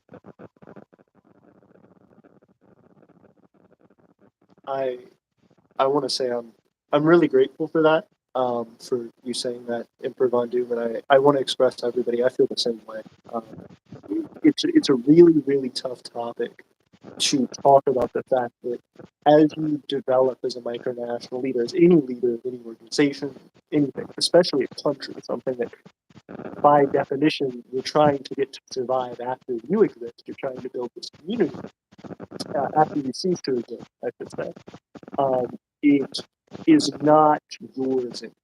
Once you make something that is meant to be for other people, you have to eventually let it go to other people. And other people have to survive. They have to, continue on no matter what. So, crazy things can happen. The most successful micronation, the leader dies, and then all of a sudden things fall apart. Where do those resources go? What happens? If Aeternia falls apart, Emperor AP is not there anymore, something happens, whatever. Aeternia is not around. What happens? Who has Aeternia helped to develop? Who does Aeternia need to disperse resources to? Who are Aeternians going to look to lead them, to continue on the traditions, the journey? How do they go on if not taking all of this time and investment that they put, and all of a sudden just, if it just disappears, that's a waste, it's a shame. At least Right. if it goes to another nation that is similar, that has a bond with that nation, that has a development and a legacy with Eternia, those Eternians can be comfortable and go and say, hey, we're from Eternia, Eternia collapsed, this thing happened. We were told to provide you with these resources. We have this equipment. We need somewhere to stay. We need to become a part of your society. You've been our friends for a long time, and now we need you to take up the mantle for it. So that's something that's hard to think about. As a micronationalist, plenty of micronationalists are young people. They're people who have a fire in their heart. They're ready to make a change for the world, and they want to see when they get older, when they have kids, what that is going to be like for them, how much they can do to improve that and shape it so that their kids don't feel the same. When that happens, you have to be able to look toward a wide range of possibilities for what the future is going to be. You have to be able to build those relationships so that if you can't continue on it exactly the way that you want to, you're still making sure that someone is continuing on for those people you care about. So absolutely, just, there are so many micronations out there with so many different goals that are right on the same bullseye, that are right, shooting for the same thing, and yet we really all feel the need to be separated and distant from each other. Even if you are not, seeing another micronation and dropping all your things and giving it to them right away. Right. The concept of creating a bond over a lifetime, over, however long, is necessary to know that you have a community, not just the micronational community of a concept, but actual people who are around you who know what to do no matter what. People who can take care, people who have followed along with projects and will make sure they continue. It's a necessary part of your survival as a micronation, as a monarch, as a head of government, even as an individual. And so, as you look at all those goals, as you look at all those different things, they're not all going to work with one another. Ultimately, the needs of individuals and communities are going to outweigh the needs of governments and of countries. And so, when that happens, know what you're going to do to make sure that your people are protected. It's a duty that you have as a micronationalist, I think, and as someone who is saying to people and recruiting people with the concept that we will help you, we will take care of you, we will better your life. And a way to prove that is to build those funds and to have worst case scenarios planned out. Very much, yeah. If you can look at it like a business, and one of the rules of business is, your first monies go right back into the business. All right, you have to take care of the business. You have to feed the business, and you have to take care of your people. So, having a nation is a business. If that makes it easy for some of you, look at it like that. It's a business, and you're in the business of people. So everything you do is for the benefit of those people, even if it looks selfish. Okay, A lot of people will say, oh well, uh, you work out, but why do you work out so much? I mean, don't you, how do you feel about, your children working out or whatever else, or how come you don't spend all that time, with family members or whatever else? And I say that little bit of gym time that I have is for them. Um, when you work out, when you maintain your own health, okay, you have to look out for you. It's like when you're on an airplane, you give yourself oxygen first before you give it to the children, because you need to be awake and aware, as to what to do in this emergency. I don't know much of what you could do on an airplane that's going down, but the ideal is that um, the person who's more aware of how to handle an emergency is the one who needs the oxygen. So when people say, like, when you think about a king, and a king has servants putting on their slippers. I don't need anybody putting my shoes on. That's weird. I don't touch my stuff. But let's just say I did. Um, I could only see needing pampered servants because I have so much on my mind. Okay, Emperor, you're getting ready to address this meeting and you don't have your pants on. I'm like, oh wait, I wasn't thinking about it. Okay, so if you got that much going on and you need people to put your pants and your shoes on, I think there's something wrong with that. You need to meditate, focus. I can't see having servants, brushing my teeth for me and all that crazy stuff from fiction that we've heard. And maybe it's from a lived reality, but I don't need anybody doing any of that. They do that today for the elderly in nursing homes. So you want your butt wiped, you can just give it some time. You'll be there. Other than that, you can basically run a nation, and you've got people who are taking care of things for you, that are needed. But yeah, I can.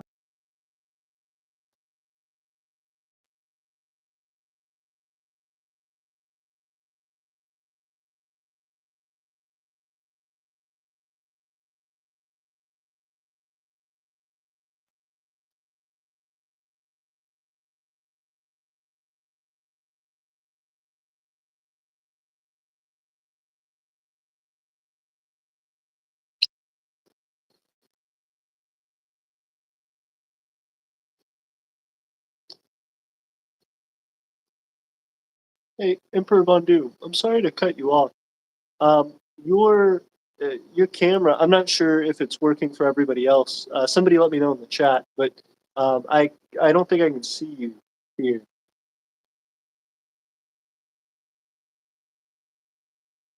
Yes, I can hear you. Audio is coming through perfect. I'm glad you can see me. I'm glad you can hear me. Yours is just a black screen.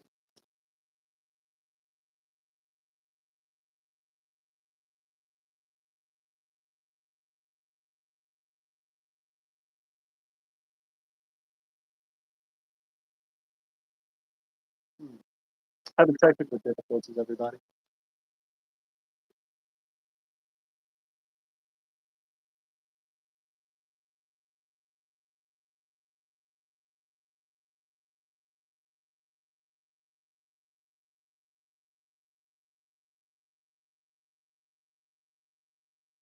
No, I still can't. Um, if you still have that link, you might be able to like jump out and then click. Yeah, yeah. Cool deal. Thank you. All right, but also everybody who's watching. Technical difficulties aside, in fact, because of the technical difficulties, can you please like the stream? It means a lot.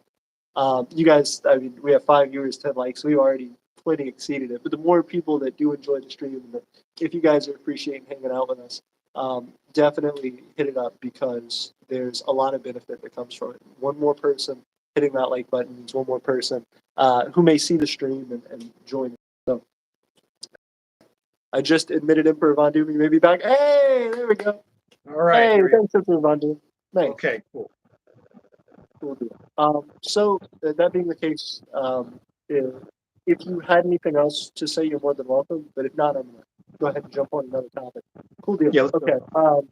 So that has been one of the things that's been on my mind lately. I don't need uh, to get too controversial, too off topic, but I think it really, really bothers me when I go in different micronational communities on the internet, whether that's on Reddit, whether that's Twitter, Instagram, whatever, and I see all of these micronations who are really, really eager to to uh, tell people what it is that they think micronation should be or could be, or how somebody should run a micronation, or which types of micronation work and don't work and are wrong and are not, of the right political theory or economic theory or whatever.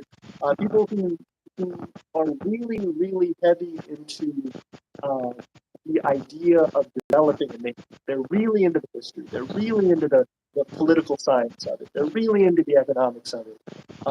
But they're not actively creating something. I'll take that back. That's not true. They're creating something. They're not actively testing their theories. They're creating a lot of documentation. They're creating a lot of culture, which is important. But they're not taking that and then applying it. But yet, when they see other micronations who do that, they get very critical. I will see young micronationalists on the Reddit, on Twitter, on Instagram, who are posting things like, treehouse forts that they build and little lean-tos and things like that, and starting campfires on their territory, catching fish and doing things like that. That really low video quality, really low picture quality, whatever. They have a flag that they've drawn with a marker, and it's stapled onto a tree or something. And people are like, "That's ridiculous. That's so silly. Why? All of these people they're just goofing around." But then there are these other micronations who are considered quite large, quite popular, have a good bit of the community around them, who even like to critique and shame others in this way, and aren't doing those same things. You never see pictures of them going out and fishing and catching things and making things and building. Some of these people, adults, people in their 30s, 40s, 50s, it's necessary to have your opinions of micronationalism. It's necessary to go with your gut and develop in the way that you see fit for yourself. But it's harmful to the community to have people who are really heavily gatekeeping and criticizing others without providing that same level of without demanding that same level of quality or rigor from themselves. I don't know if you've seen that info, Von Doom, but that's just something I wanted to get off my chest, something I've been thinking about. No, I have not seen it. At least maybe if I've seen it, I haven't really paid too close of attention. I know that a lot of the micronationalists are younger and male. What I have seen, I've had my own opinions about. Hence why when I found you, I said, he's different. He's very different. But would I go online and say, hey, you guys suck, he's the ideal? No, I'm not going to do that.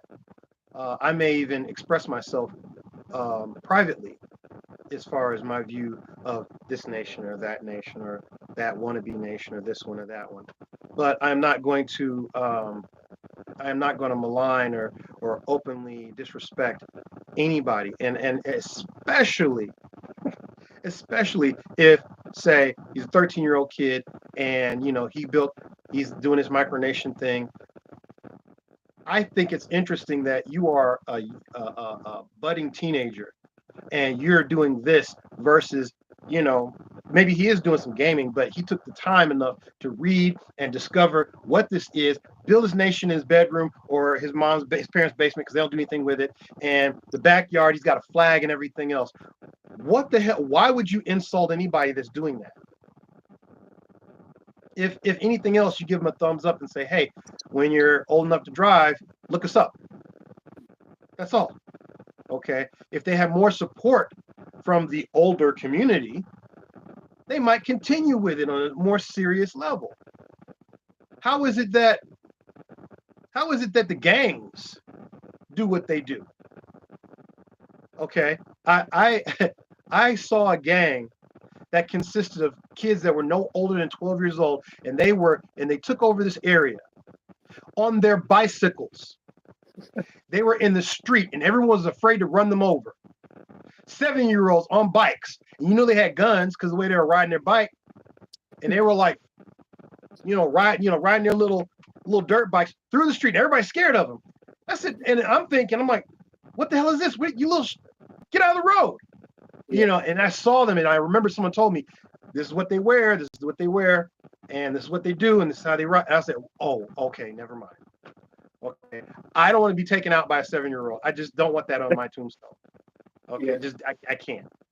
But it had to be like, I don't know, 12 of them riding in and out of traffic on a main road. They were that brave. Why am I mentioning this? So you have these armed, well-armed 7 to 12-year-olds. The army.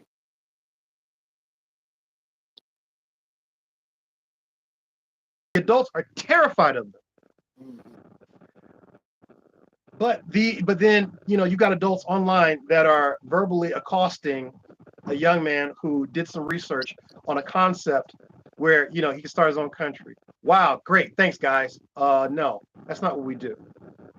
And again, if kids that usually don't spend their time reading books can get arms, and I know how they got the weapons. It wasn't like they went to the gun show and took their little lunch money and said we got some arms or whatever else. I know that's rooted in, but the fact that it exists, the fact that they be so organized.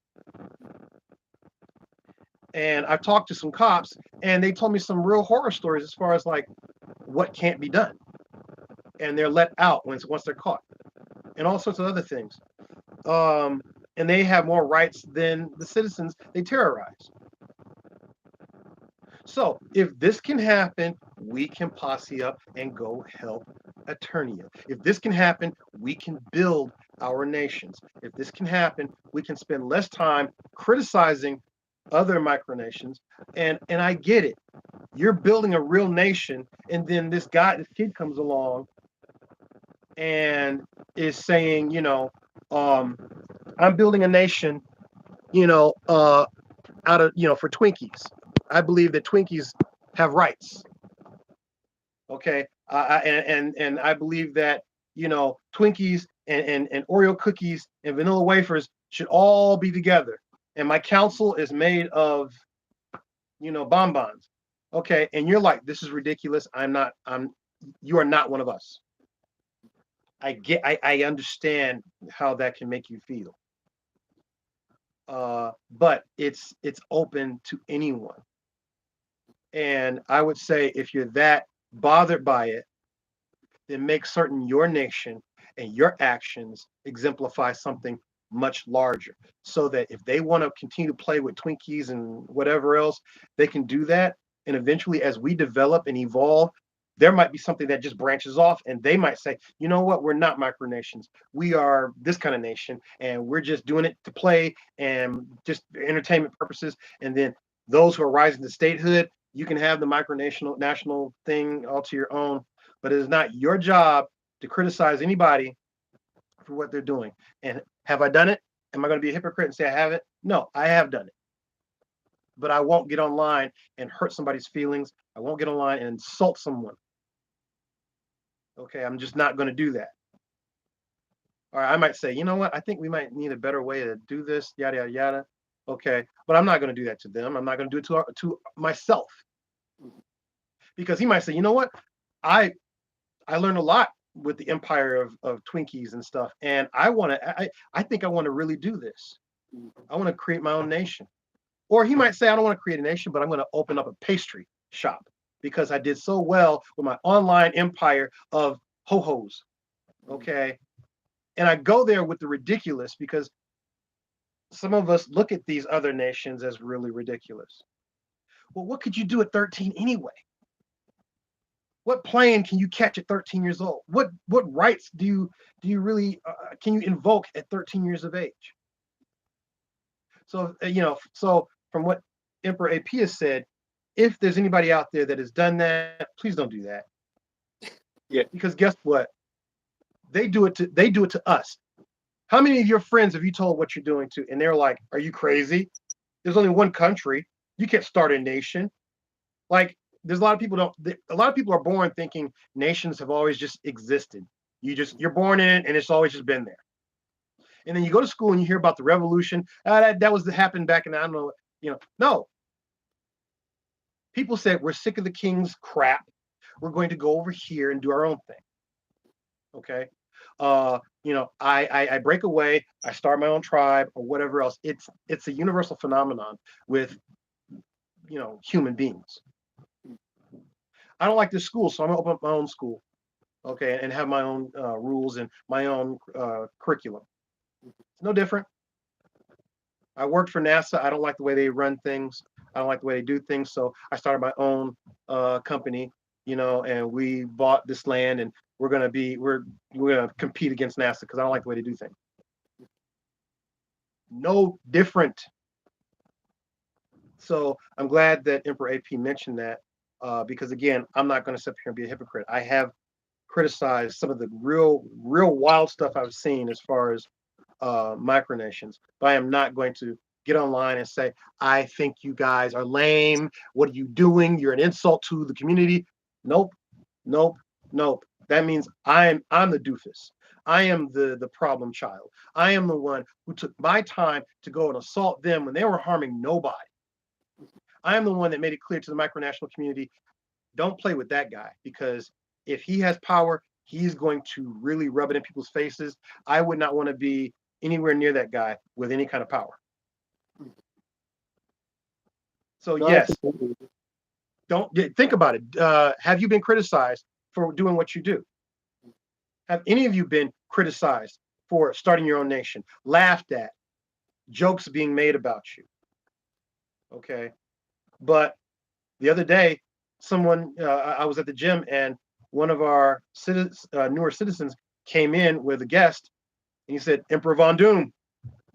And that it went through me. I said, yes. Okay. So there's a point where it has to become reality for you and respectable. But again, people are going to look at you and think you're crazy. Why do you have that flag out there, Victor? I mean, why don't you have the American flag out? This is not America. This is Draconia. Okay, so no insult to the American flag. All right, but we have our banner. We have our thing. Oh, he's crazy. Yeah, let me be crazy. Let me be crazy. Okay, that's fine. But I don't want to do that to anybody because I know what it feels like to be laughed at, berated. That's not real. There's no such thing. And then you show them the documentation. A lot of you don't even have to go build your nation based on the Montevideo Convention. You don't have to. But those of you who did, you have a documentation, and I hate the fact that you have to present validation from a bunch of dead men. And they say, oh, those guys did it. Okay, then I recognize that you're doing it. Well, you don't have any money, and you're not going to make it. And you don't have an army. You don't have this. So you're going to deal with a bunch of people that poo-poo your idea and your project anyway. Don't be the one hurting someone else's feelings or poo-pooing their project. You don't know where it's going to end up. I don't know where ours is going to end up. All right. But we need to support each other. And if you do nothing else, leave those other nations that are doing what you think are silly alone. Okay. Don't badmouth them or anything. Okay. And if they try to join your nation, all right, what do you have to offer? Okay. Be professional about it. Am I touching home here, Emperor, with being professional and being conscious of people's feelings? I know in some regard controlling your feelings and your emotions, yes, I'm all about that. But that doesn't mean willingly hurting someone else's. Okay, I can control my. If you control your emotions, you're probably not going to intentionally hurt someone else's. You're not even going to be bothered with assaulting another nation and their goals and their purposes. All right, there's nations out there that have goals that don't jive with anything that Draconia has. Okay, except for the fact of having a nation. That if nothing else, you believe in doing this, that, that. None of that agrees with Draconia, except the premise of building a nation for a group of people. So we have that in common, and maybe we can step off onto and have on good terms based on that one commonality. But no, I have not seen what you've seen, and I've heard of some things that have involved nations that are more serious. There's nations out there that claim to be very serious, and they're doing this to other nations. And I don't want to mention names, but there's some real rancid micronations out there that I have encountered that seemed good in the beginning, but they show their true colors, and that's not a nation I would want to subject myself to if I were a person looking to say get off grid, build a new society, and I see these guys and I say, oh, okay, but then I see how he's treating people and how he's treating other nations, fellow nation builders. He's treating them like crap. No. But all of you, if you know what I know, you see Emperor AP, and you see this man with a good heart. He's very considerate of others. And that is something that we want in our leaders. Many of you don't know me, okay?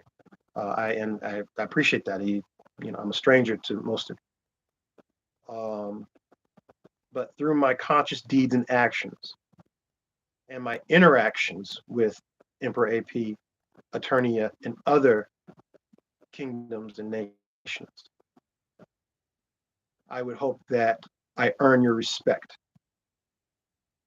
okay, and your loyalty as I said before, loyalty to the cause that we are all about. Not earn your loyalty toward me, loyalty towards building nations and structures which will outlast us, that benefit the masses of people of like mind. Okay, so that's all I want to say about that. I just wanted to respond to your comment about those nations being harassed by other people. No, and I completely agree, and I appreciate your input there. I was going to say, going off of the tail end of what you were saying in Von Doom, I completely agree in the sense that that's the juxtaposition to wisdom and to having a good mind for leadership. As leaders, whether you are the head of a nation, whether you're the head of business, whether you are somebody in a micronation maybe who's trying to rise the ranks and do different things, whatever your cause is in life, when you are trying to take charge of something and lead it and grow it, you're looking for opportunity. As the leader of a micronation, you are looking for as much opportunity in as many different places as possible. Because not only are you tasked with leadership of a nation, which is a whole category of difficult in and of itself, and it requires so many things, but you're small, you're upstart, you're beginning. Even if you're 20 years old as a micronation, that's still, just born in terms of nationhood in general. So that being the case, you cannot just be good at the concept of governing. You can't just be good at the concept of diplomacy. You have to be able to see investment opportunities in places that others wouldn't, And you have to be able to understand how you're going to position yourself to take advantage of that. You're sifting for gold in the desert. You're trying to find something that is so rare and so unlucky, difficult to find that you have to be able to have patience and really, really take chances on things. When you see those micronationalists who are doing stuff that um, you may feel against, or you may feel is embarrassing to them, or you feel is not in support of your idea of what micronationalism is, it's important to still say, but are those people reaching others? Do people resonate with what they're saying? Are people agreeing with what they're saying? Are they developing something of practicality to them, even if they're just in, a Discord server or something with 3 people in it or whatever? Even if they're just, creating like hand drawn drawings of things and submitting them to the internet. There are so many wonderful practical things that you can directly benefit from those people. In short, in very simple, just the fact that they support you. If they know other people, if they're reaching out and growing, the fact that they support you will help you a lot. More specific than that, though, there are a ton of opportunities for learning that you wouldn't expect from people who you don't take seriously or that you don't respect. Um, the the example that I have is that for a lot of Aeternia's development, we have had this idea of wanting to provide resources to people in a way that is um, not only practical for us, but is truly the most opportune for them, in the sense that we want to be able to buy equipment and do things and develop as a nation as robustly as possible. We need to be able to provide that to people so that they can utilize those things and continue to grow our nation. But, do we do that by saying, okay, if Aeternia's government has to invest in a whole bunch of stuff, are we going to immediately give it directly to businesses? Is that the way that we work? Oh, you have to start a business, you have to develop this, you have to get this in order to reach these opportunities, use these resources. That didn't feel exactly right. We've seen the issues with the federal government bailing out large banks and large corporations and stuff like that in the United States. So that was kind of a difficulty for us. On the far other end of the spectrum, you could go completely communist and say, everything is perfectly for everybody in an equal distribution sense. I would say I don't know enough about communism to really embark on that journey, and as well, I'm not sure how successful it would be at our scale. To the thing that really hit me, though, there is a particular idea that isn't one that's super new, but I don't think has been around, for more than a few decades, which is the idea of library economies, and that's something that I had initially found once on the internet through a wonderful YouTuber. Um, I I want to plug their thing, but I can't remember the name now. I'll have to plug it in a future video. But I initially heard of it. I was thinking like, oh, this is cool. This is kind of like a quirky idea. What if things work this way, in the sense that people, government run libraries, for example, like the actual library where you go and check out books. That's a free service. If you get a library card, you can go and access this wealth of information. That was something that people needed, especially before the internet. Even now, though, they're wonderful spaces for example, some will set up 3D printers and other publicly available goods and pieces of equipment that you may not be able to afford by yourself. That idea has been extended, if you haven't heard of it, to the concept of a library economy, where there are still businesses that go out and sell things and make things. There are still organizations that go about, particular specialization for, building cars, doing this, that way. But the government, as the nation develops, can take on the opportunity to invest in libraries for particular things, whether that's information libraries, such as, traditional libraries we see with books. That goes to potentially equipment libraries. If we had a mass of vehicles, governments need huge fleets of vehicles, but you may not use those government vehicles 24/7 all the time. While those vehicles are sitting and rusting, which if you don't use a vehicle, it will literally sit and rust and fall apart. Instead of just having somebody go out and crank it every once in a while, if you know this thing isn't going to be used for 5 years or something, if you know it's a backup that has to just be maintained in case, you can provide that equipment to people in your community. You can say, hey, we have this library here. If you meet the requirements, if you fill out the right forms and do the right things to ensure we get it back, or ensure we're able to figure out something for that, your tax dollars, whatever way you contribute to this nation, has provided you the opportunity to go and check those things out. So that way, there aren't people who say, oh, well, in order to build this house, I'm going to have to hire this company that has a bulldozer, or I'm going to have to try to outsource and purchase a cheap bulldozer somewhere. And if it breaks down, then I'm on the hook for all that. And oh, this is so crazy. Instead of making our economy something that is only supplemented after there are large problems and large difficulties and things that are falling apart, building the infrastructure of these libraries that can supplement certain areas of life can be really beneficial. And I saw young micronationalists talking about this for a while, and that's what ultimately got me to start thinking about the idea of starting to push for this. Now, this isn't something that is written into the Guide of Foundation and Principles. This isn't something that is encoded in Aeternia's future yet. But this is something that I see as a wonderful opportunity for micronations in the sense that it is scalable to you.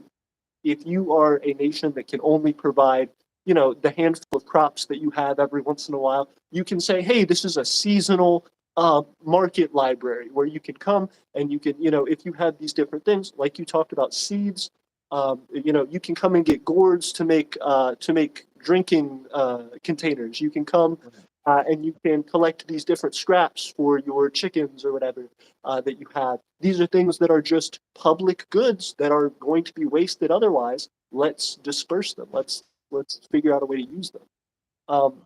Those ideas first started with me seeing other younger micronations saying, we have a full library economy, this whole concept, we've taken it on full force, we're going to be implementing this. And whether or not those people were able to achieve grand things or whatever, I don't know. I suspect there's a limit. But for us, it was really powerful to see, hey, there are these people who aren't certain if this is going to work. They aren't certain exactly what they're going to be doing, but they are on board with this idea. This is something that is, I think, becoming more and more popular with younger people. And it's something that I think is a great way to supplement the ways that we practically develop already in starting and developing businesses. It can only be a net benefit for everybody. So that, again, just a long tangent to say there are things that you can learn from other micronations, no matter their size, no matter their opportunities, their resources. We have the ability to work together. Tonight, Emperor Von Doom and I are working together to try and bring you information about what our nations are doing, as well as what opportunities there are from that development for your nations, for you as an individual, even if you are not part of another micronation. If you're just listening to us and trying to figure out, what your benefit in all this is, how you get anything from all of this. It is the concept that there are a group of people out there who are working to better their own lives and trying to show you, inspire you for the opportunities you have to better yours. If there aren't opportunities around you to do that, if you feel like, well, that's great that you guys are doing it, I'm glad y'all are all buddy-buddy, I don't have that available, I'm struggling as it is, I completely understand you. There is a limit to what we can do now, but this is proof to show you down the line. As we continue, we want to expand those opportunities out, and we want to find more ways to connect with the community. So you nations who do feel like, hey, I feel like when you were talking about that, it gave me a good idea for my nation. I have these resources. Oh, I would love to implement that for my nation. Come and talk to us. We're already doing it. We're already working on it. Join in, pool your resources, because those people who feel like this isn't accessible to them right now, that this is pie in the sky for them right now, they're going to need resources close to them. And you never know how many people will be able to reach with 5 or 10 or 15 nations working together. So long rant over, but I think there's a lot we can learn from each other, and I think if we're not constantly pushing to learn from each other, we're going to sorely regret it in the long run. We won't grow as fast as we could.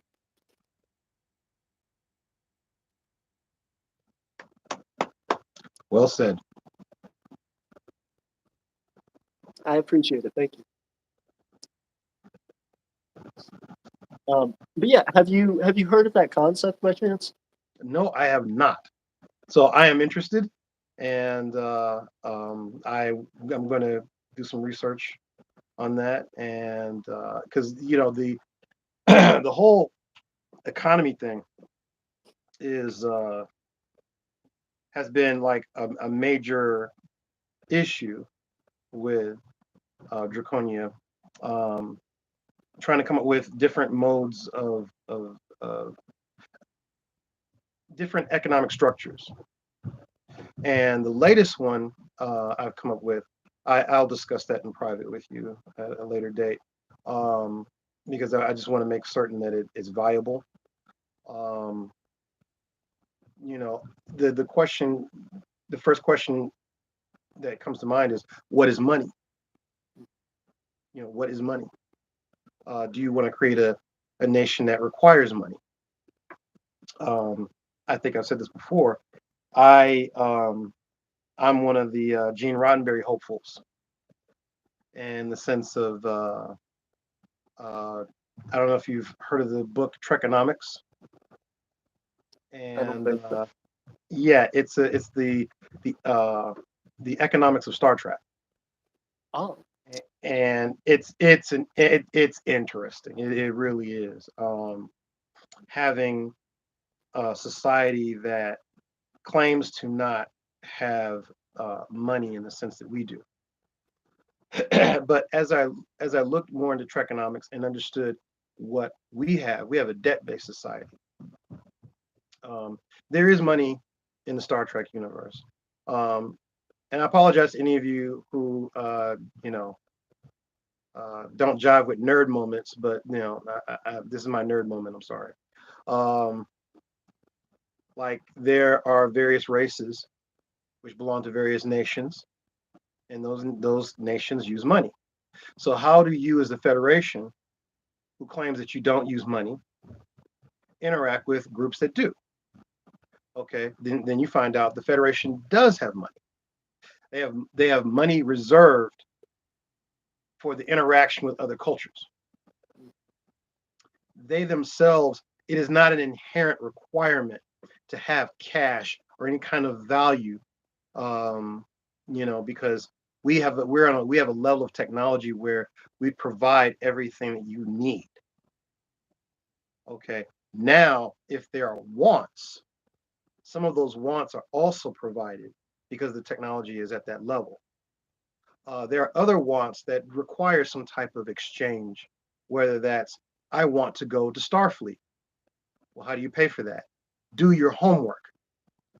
Okay, your parents don't have to pay for you to be in Starfleet, but it's like, did I pass the entrance exam to the academy?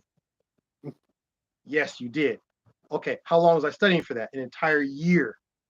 Okay, you're going out into space.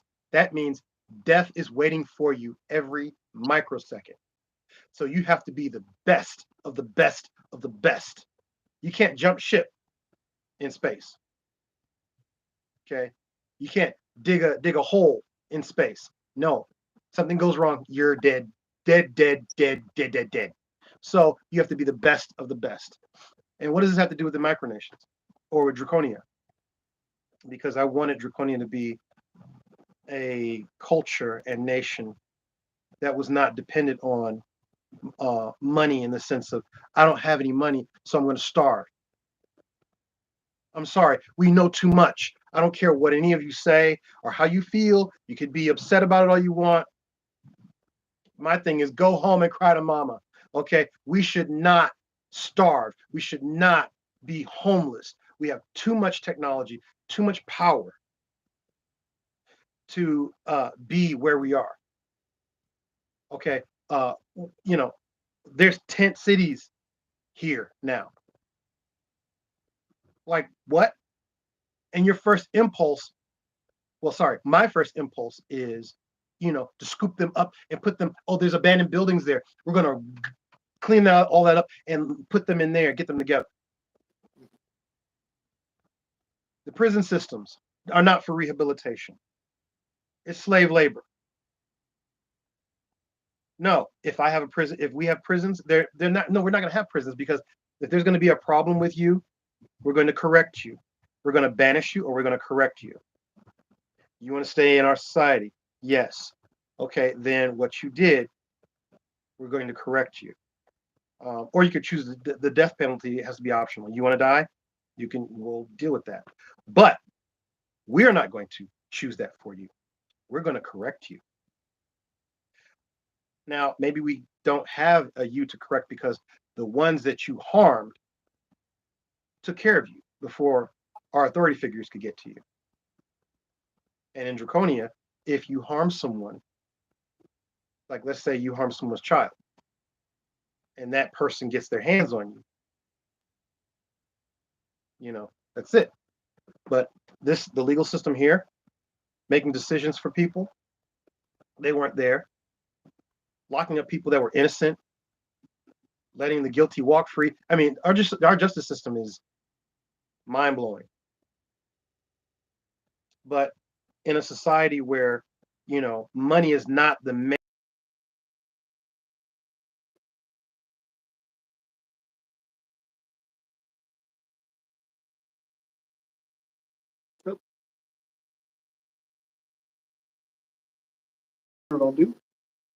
I'm back.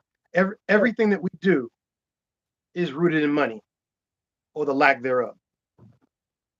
Do you want to keep living this way? This is my question to all of you. Do you want to keep living this way? I don't. Should everybody have a vehicle? If vehicles are required, everybody should have one. I want you to be at work on time. My company, one of my companies, is Draconian Research and Development. I want you to be there at my massive facility where we're doing all kinds of crazy stuff, science-wise, and be there on time. Oh, well, you hired me, sir. I don't have a car. Okay, so you went on this job interview and you don't have a vehicle. What kind of America is this? You don't have a vehicle? Everyone has a vehicle. Okay, you know what we're going to do? Make sure this young man has a vehicle. So you're going to get a vehicle from the company. You're going to drive that until you get enough checks to buy your own. And that's it. All right, we'll go pick up our vehicle from him. That's it. Does that sound like a lot? I'm investing in my employees. We get nothing without workers. I don't want AI painting my pictures. I want to see the imperfections. I don't want AI doing work for me. Okay. I want AI serving the people that built it. So money is a very interesting thing. Value, exchange of labor, all of these topics is something that we all, have faced in, developing our nation. What do we have? We don't have gold. So what do we have to exchange? What do we have to work with? Okay. Well, Emperor AP has land. Okay. Cha-ching. All right. He's ahead of the game. Okay. He's got wealth right there. And from that, he has potential to branch off into a number of different economic possibilities, like seeds, like raw materials, lumber, if you're local. Okay. Crafting materials, renting out space. Okay. Setting up a contract for, say, a prepper that, like, hey, you know what, Emperor AP, I saw your video, and me and my wife and my kids, we don't want to move to your land just yet. But if the crap hits the fan with the way things are going, I'd like to sign a contract with you to say move, to have just a little parcel of your land, not a full acre, just enough to keep us alive in the event something happens. And I'll pay you monthly to just have that ready. So Aeternia is collecting a check in the event something happens. So having land, you're ahead of the game.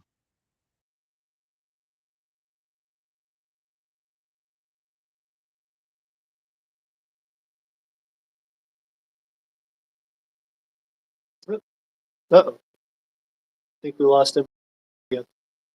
So materials, okay, like the refining metals. Okay. You know what? I bought 8 can crushers, and I live in Decatur, Alabama. Okay, and I've crushed and crushed, and me and my friends have crushed. And we want to bring it down to Vitae. We've got thousands of dollars worth of aluminum, and we want to bring it to Aeternia, and maybe we can buy something from you guys, or maybe we can get something made. Okay, but we've got this resource. So it's not raw materials, it's recycled material. But again, you have that going on for you. Some of you might live near water. You've got resources there. So all in all, the economy is a very interesting thing, and I wanted my ideal for Aeternia. My ideal for Draconia is to have a society that is not beholden to or enslaved by a dollar.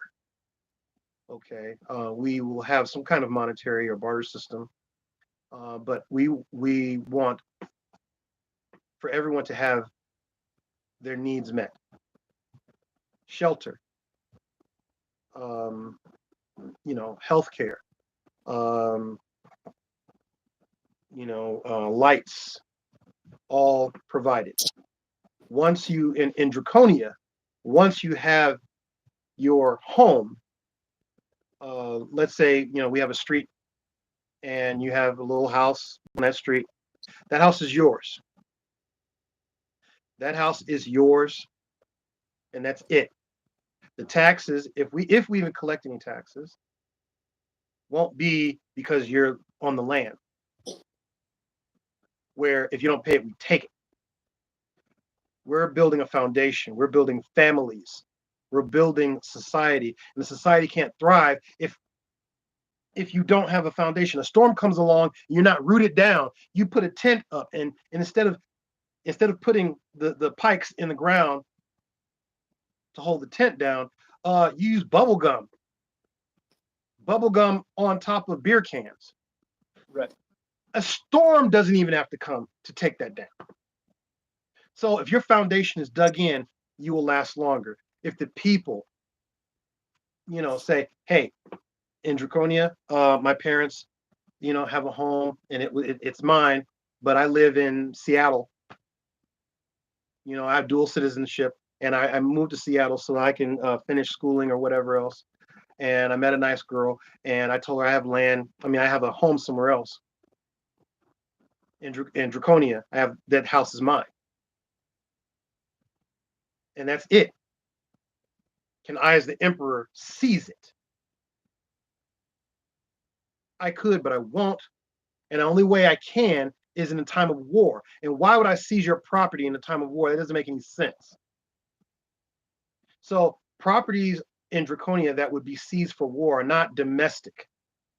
It would more likely be any kind of factories that we had. It was like, all right, we need to change gears. We need to produce these materials now because we're at odds with outer force. And since we believe war is not always necessary, that would be the last thing. But because people come first, your house is safe. Your house is secure. Just because an emperor can do a thing doesn't mean he should, and nor will his heirs, because there will be provisions in our laws to make certain the emperor stays in his place and the imperial family stays in their place. You cannot be above the law. You cannot. And when you are above the law, things start to break down. It might take 50 years, it might take 100 years, but something's not gonna last. So yeah, Trekonomics, if any of you've heard of it, great. If you haven't, check it out. again, it just poses the question: can a society sustain itself without any money? Okay, and if you've got robots and you've got teleporters and you've got things that assemble matter and everything else like that, again, I think at that point, you know what? I want to be a plumber. I like mess. Okay, or I want to be a painter. I have the time to paint and to come up with all these fantastic things because my home is here and I eat only what I need.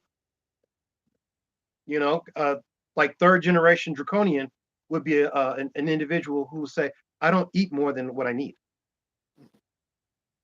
I don't, anything that needs to be stored away is freeze dried and stocked up and everything else. But I don't need to hoard stuff. There are fruit trees everywhere in Draconia. I don't need to gather more for myself. I mean, what is that about? Okay, so developing a consciousness that fits your economy, okay, is what we need. Okay, I want to expand the empire. One of the sayings is, I am the empire and the empire is me. Where I go, the empire goes. Well, with that in mind, again, that's a different level of consciousness. Okay, the ones that have the hardest time living in it are from my generation. Anybody that's alive now is like, well, I wanted to be part of that. I do, but I don't know. I don't want to dig or I don't want to build a garden. I like Doritos. I like Pop-Tarts. Those kind of things. And Draconia doesn't have that. Yeah, I get it, guy. But we have to make sacrifices. Okay, why don't you spend a couple of years creating some Doritos out of the corn that we grow and some of the spices and things of that nature. Okay, try to replicate what it is and let them be healthier. And Pop-Tarts, we could do without those. There's plenty of other pastries that you could do. So everything good? Yes, my apologies. I am trying to adjust so that I can have my phone charging at the same time that we talk. Yeah, I'm going to get my charger as well. I'll be right back, everyone. Sounds good. While we are taking a moment of intermission from the conversation, I will go ahead and bring something up that I wanted to bring up. So, if I could have everybody's attention, please. Let me see if I can't focus back on the flag just a little bit. Okay. Hello, everybody. Emperor AP.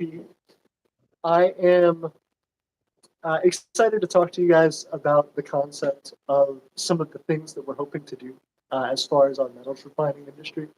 We were just talking for the past 30 minutes about the concept of moneyless societies and societies in which we're able to take care of each other and loan these materials so that people don't have to pay for everything. But if you are wanting to support us, if you're wanting to help us out, of course, we have our Patreon where you get access to early videos, all that kind of stuff. But as well, we have things we make. This, for example, is an herb trimming hatchet or herb collecting hatchet that we've made. As you can see, it has the arrow of progress on the handle, has this nice copper finish, and of course, an aluminum hatchet head. So this is something we made with our metals refining industry as well. We have this little statue of Gaia that we want to turn into something. I'm not sure if it's going to end up being the handle for another piece of equipment or something like that, or what we'll do with this. We just want to mount it as a statue in and of itself. Maybe it's something that rings kind of like a bell. But this is something that we've developed as well. We are about to. Hey, Emperor Victor, good to see you. I was just telling everybody about what we've been up to as far as our metals refining industry while we had a moment.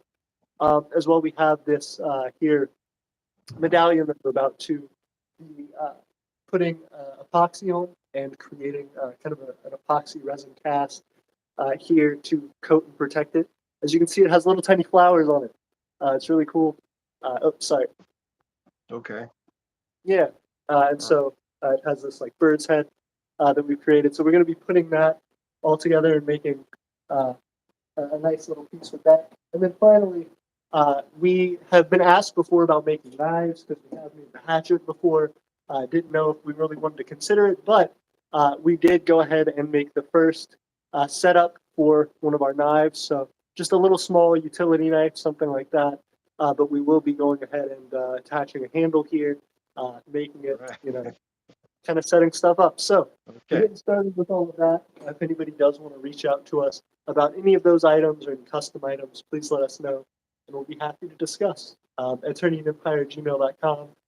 Just because these are a lot of one-off pieces, we don't put them on the Etsy because it's, we have to wait for them to sell. But definitely let us know. Pitch over.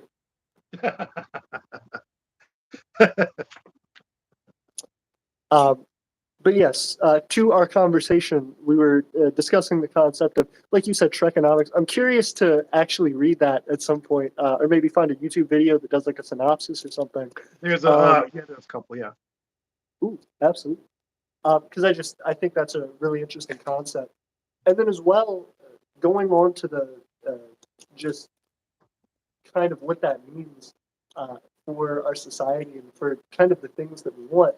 Um, a lot of the time, I know for myself at least, we're looking for these things that provide us more freedom. The concept that, oh, we'd love to be able to travel more, we'd love to be able to, get the nice new thing that we want, or we want to even just, for some of us, feeling secure, feeling like we have everything that we need, is really tough. And chasing all of those things all at once as an individual is really tough. And our society tells us that that's the way that it needs to be. You need to be Right. successful and take care of everything in your life and never have any problems that you can't pay your way out of. Otherwise, you're not successful. You're not doing enough. And in reality, that lifestyle is only truly possible for a very, very few of us in the Right. way that we have things set up currently. You either are Right. somebody who makes a lot of money or you're somebody who loses a lot of money. And there's very little in between. So that being the case, and whether that's through your time and labor and all that is here or there, um, we hope to provide that small difference. We hope to be able to build societies that take a step and say, hey, still got a lot on your plate. We're not where we need to be, but there is some relief here for you. This is the thing we can offer you. This is what we can do. And again, that's just, my gratitude to Draconia and her people, and for Von Doom and for Celicia, for their hospitality and their support, because you guys have helped us to take those next steps in our development without asking for anything, without saying, hey, well, what's in it for Draconia? How are we going to better ourselves, and how are we going to get our edge up? You have immediately been supportive of ideas. You have been open to sharing and to collaboration. Um, and I aspire to myself. I try to be that way to you all, and I want to continue to provide that and to do all we can. But as well, I hope in the deepest pits of my heart that the micronational community really takes that on, whether they see it from your example, whether they see it from others. The concept that you can say selflessly, there has to be something greater that we can do for this community. There has to be a way to help all of these different nations start to get a leg up and start to feel more stable. What's the best place to put our resources right now? What's the best focus that we can do? How can we contribute? Is huge. So I think to summarize a lot of our arguments tonight, a lot of our discussion, it is imperative that we all work together. That's the development of Aeternia and Draconia's alliances. This idea that we're stronger together, but also that we can build a larger network from it. And I think that would happen sooner if by the next live there was another micronational leader on this live with us. I really would like to talk to the rest of you. I'd like to see your faces. I'd like to hear your voices, your opinions. I see so many lives over various topics, business, meetings, this or that, but for us to come together and start nation building, okay, that is what I want to see. there's again, there's a number of problems in the world. Okay, more than enough to go around. There's going to come a time when we are needed. And I'm not talking about we as individuals. I mean, our nations and what our nations represent are going to be needed. They have been needed. Sorry, that ship sailed. We have been needed for a long time. And like I said, if I can't make it, I'm gonna make certain that Aeternia makes it. And the Von Doom family will do for Aeternia, whether we exist as Draconia or not. And all of you, I would implore you to kind of ask yourself, do you have that about any other nation? Do you know any other nation that is like that? Do you know of any other nation that seeks your greatest benefit? Because the one thing that Aeternia can do that we selfishly want is succeed. That's not something cute I'm saying to feel good or postcard thing. No, they must succeed. There's things as a leader you should be able to see. You should be able to see down the road a lot longer than most people. It's a requirement. And I see that we are going to be needed. And like a group, like a team. Nerd moment, like the Avengers. Okay. You know, everybody has a skill set. Everybody.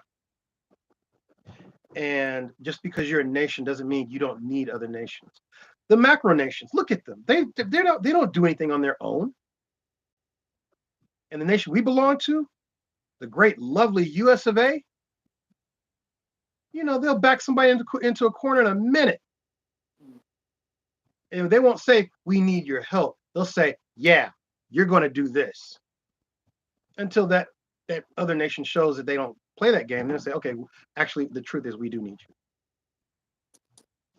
Okay, whether it's because of oil, you know, coltan, uranium, it doesn't matter. 3 resources get taken away, shut down, that can't be gotten anywhere else. We're going to feel the pinch.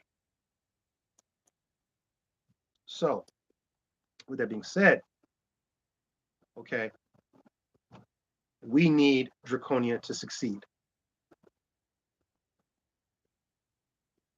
And we need any others like us to succeed. This is not a like to succeed. It's not about me, I'd like them to succeed. No, I need this to happen. Because when this society collapses, we will be the net that catches everything. I'm not even going to speak in a hopeful sense. We have to demand it. We have to manifest it. We have to say, that is what we are. That is what we are doing. Emperor AP, I would implore you to keep at the forefront of your mind when you started this and where you are now. And how many others of your age and your crowd, anyone you went to school with, are they doing this? How many people that you know of in your family, who else has their own nation? Okay, look at what you're doing. And overstand as well as understand your importance. Okay, what you're doing is significant, and it's setting pace for something in the future. You're creating a future. You're creating a future for people you don't even know, and you're going to affect people you'll never meet. This goes for the rest of you. You're building something to affect people's lives. You're going to affect lives that you'll never meet. So make certain that you touch these lives in a positive manner, even if it's a firm manner. It's positive, like a father or like a mother. Okay, your father, you know, you goof off, you know, you hear that belt buckle unloosen, okay, or whatever else, and or these days maybe he's taking your game system. I don't know what it is, but when I was growing up, you hear that belt buckle, oh man, here it comes. But that's the very man you run to when there's a problem. Those are the very people you run to when there's a bump in the night, or you think there's a boogeyman in your closet.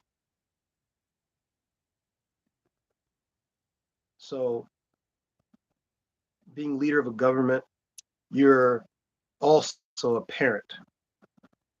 So not just a big servant, but you're a parent. You need to love your country, love your nation, and you make certain to be allied with people that love their nation. That's another thing that you need to look at. You know, are you aligning with someone who is just doing this for giggles, or are you aligning yourself with someone who is passionate about their nation, who loves their nation?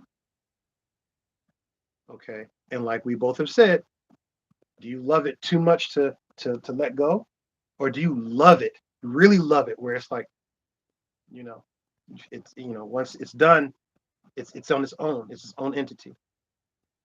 Okay, and I'm just a steward. Okay, that's just it. So, um, our economy important. What I have seen when Emperor AP and I first started talking, I did notice a lot of people were talking about having wars, always fighting. What a war. We're gonna attack them. We attacked them. We did this to their server. We did this. We da da da da da. We hacked their email or whatever, you know. And I understood that was just a lot of that's coming from male youthful angst. Okay. You want to do this, you want to do that. No, but guess what? The militaries exploit that. You join the military and you want to be in a uniform, you want to have the ladies look at you, you want to march, you want to have a weapon, and the first bombshell that goes off, the first brains that fly over your shoulder, you're crying for your mother. So boot camp isn't what breaks you, it's actual war that breaks you into what the truth is. And none of us want to be there. Okay. So I think that's that's one thing that I did notice is that a lot of the micronations want to talk about skirmishes and things like that, but our society teaches war. The game systems that we play, Call of Duty and all that stuff, we're so itching to hurt somebody, and that's not necessary. So again, our economy in America, I think we all know what that's based on: debt. And when you have debt, you issue threat. Okay, and that's just where that goes. You don't pay your bill, we take your stuff. Now, I don't want to live that way, and I don't want anybody living with me under that. I want you to have your home, your legacy for good. Okay. If you want to sell it, you can sell it. It is yours. It is not the role of the Draconian Empire and the land is to protect your interests, not ours. The empire protects its people's interests. And I would hope that all of us understand that. So again, it's a very big job. It's going to be a very stressful job. And I'm going to do one more plug. Anybody wants to get together, go down and help out Evite, to help Aeternia get farther along with the development of its territory. Okay, then we need to come together and iron out a time with the emperor on how that can be done. I am not just emperor, but I am father of many heirs to the throne, and so my availability is not as free as it used to be, but I'm making no excuses, even if I have to take a few of my children with me to do some labor on the land. That will be done. So, if we could do this, let's do that. And if there's any of you that, we can have another live on with other leaders, I'd love to hear from you. I'd love to see more faces so that we can, develop something a lot more than we have now. And to all those subscribers to Aeternia, please do something. Okay. If all the subscribers just gave $1, that would help out. You know what that would do? $1? 2,000 subscribers. It's $2,000. A lot of us spend more than that on the dumbest stuff that leads us to the grave, whether that be a beer or a bag of candy or Pop-Tarts or whatever else. If we all gave something and we made certain to have that interaction with our nations.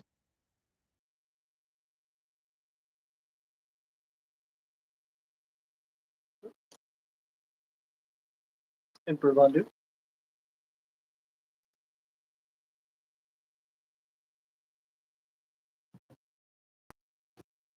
No way that we can fail.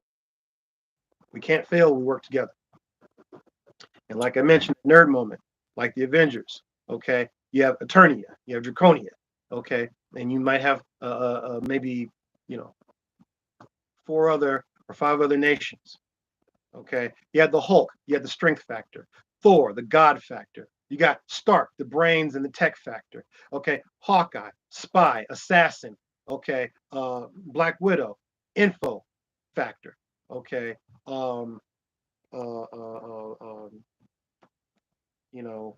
T'Challa, Black Panther. You got another regal, tech and resource factor. Okay. Doctor Strange, the magic factor. So you've got all these different things that come together to achieve what armies can't achieve. Okay. And like Odin, if anybody knows who the Allfather is, and this is Marvel, but Odin is actually a historical presence. But Allfather, one eye. The Avengers had their Allfather. Okay, Nick Fury, one eye. Okay, orchestrating the whole thing. We could do this. The question is, which one of you is Hulk? Which one of us is Stark? Which one of us is Thor? Okay, Hawkeye. And this is just an ideal. I'm saying that to kind of compare us to.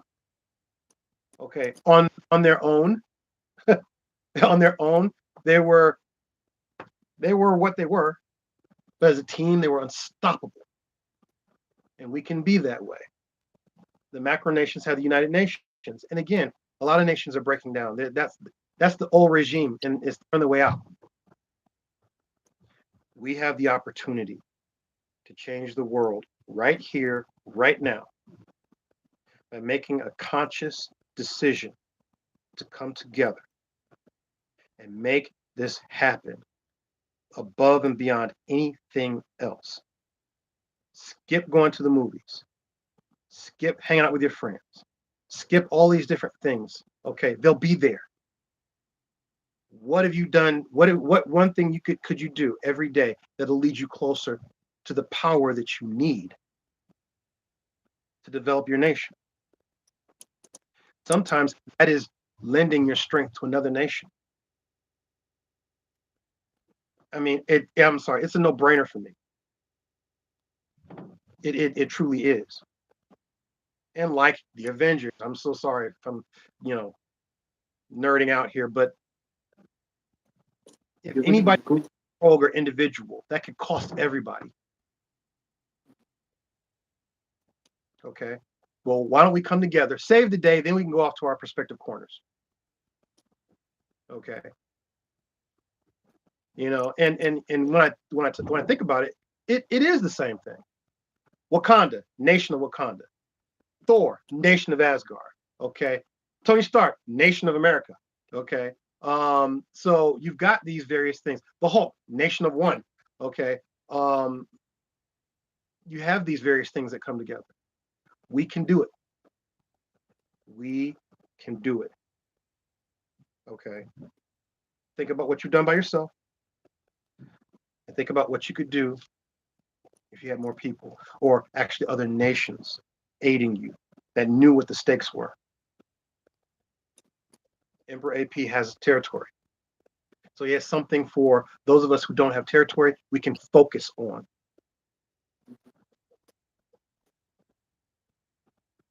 You know, if I have resources, but I don't have territory, but I'm going to hold those resources just for my territory that I may or may not get. Now, I'm not speaking negatively. I'm very positive that we're going to find territory. But I'm saying, look, if I can get a U-Haul truck or a van or whatever else and pile up some resources that they need, tools. I don't know, maybe somebody got rid of some solar panels up the street. Put those in there. Okay. Anything that they need, lumber, bricks, whatever. And I spend some gas. And I get two other micronational representatives or leaders that can meet me here in this part of Ohio, and then get in that U-Haul and we go down to Vitae together. And we roll out all those materials and everything else, and we get to doing the labor. We have Tiffany videotaping the whole thing, or saying, "Hey, everybody, we made it down here. We put our money where our mouth is, and we're about to make a lot of salt with sweat, and we're gonna dig this land and toil and labor, and show how it's to be done, and build that legacy." You never know. Your children might be watching a hologram video, a holovid, and saying, that was father down there. That was you Yep, that was me. That was us. So we can make history, or we can just make a bunch of videos. It's up to us. Well said. Well said. And I completely agree. Whatever one nation has, we should try to supply it to be used by other nations. Like you put earlier, from the reverse perspective, we in Aeternia, like many nations in history, have been at the opportunity where we have lots and lots of resources, but we don't have the manpower, we don't have the technological capability, we don't have all of the machines necessary to extract all of the benefits that we possibly could from it.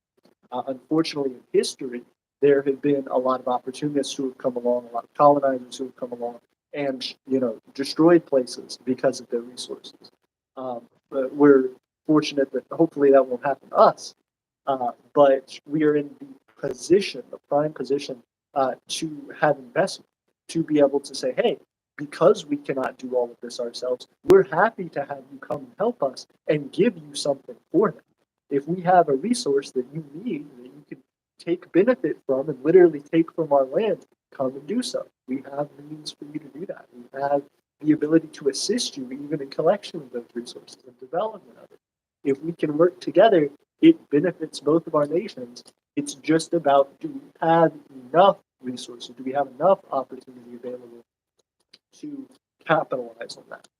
Can we actually, put ourselves together and say, hey, we're going to get in a car and we're going to do this, or hey, we have enough money, we can package up some of this potato and send it to a place and make sure that people are able to benefit from it and use it. There are opportunities there. It's just like you said, what we're willing to do about it. So As well. we're just waiting on them. Absolutely. As well, I am eager to bring up, you said earlier we should have another nation on the next live stream. I would love to do so. I have a few nations once we finish the live stream that we can talk about more privately. Any of you on the live stream right now, please hit us up. Please reach out to us and tell us if this is something you're interested in, if you'd like to be on the live stream, if you'd like to participate in some of our activities locally or abroad, if there's something we can do together. Real fast, next week, hopefully, will be our Empress and Tiffany, the wonderful and magnificent. She doesn't have an official title, but she is more than deserving of any title she could get. Tiffany and Empress Alicia are scheduled as of right now to speak at some point next week. hopefully this trying to keep consistent on Fridays, but we will see. This next one hopefully will be them talking about what it is that they would like to discuss and how they'd like to do it. But the following one we should absolutely have set up and earmarked to try and have somebody on the stream to collaborate with us and to to really speak their mind on the opportunity they see and what they feel like um, their nation brings to the table.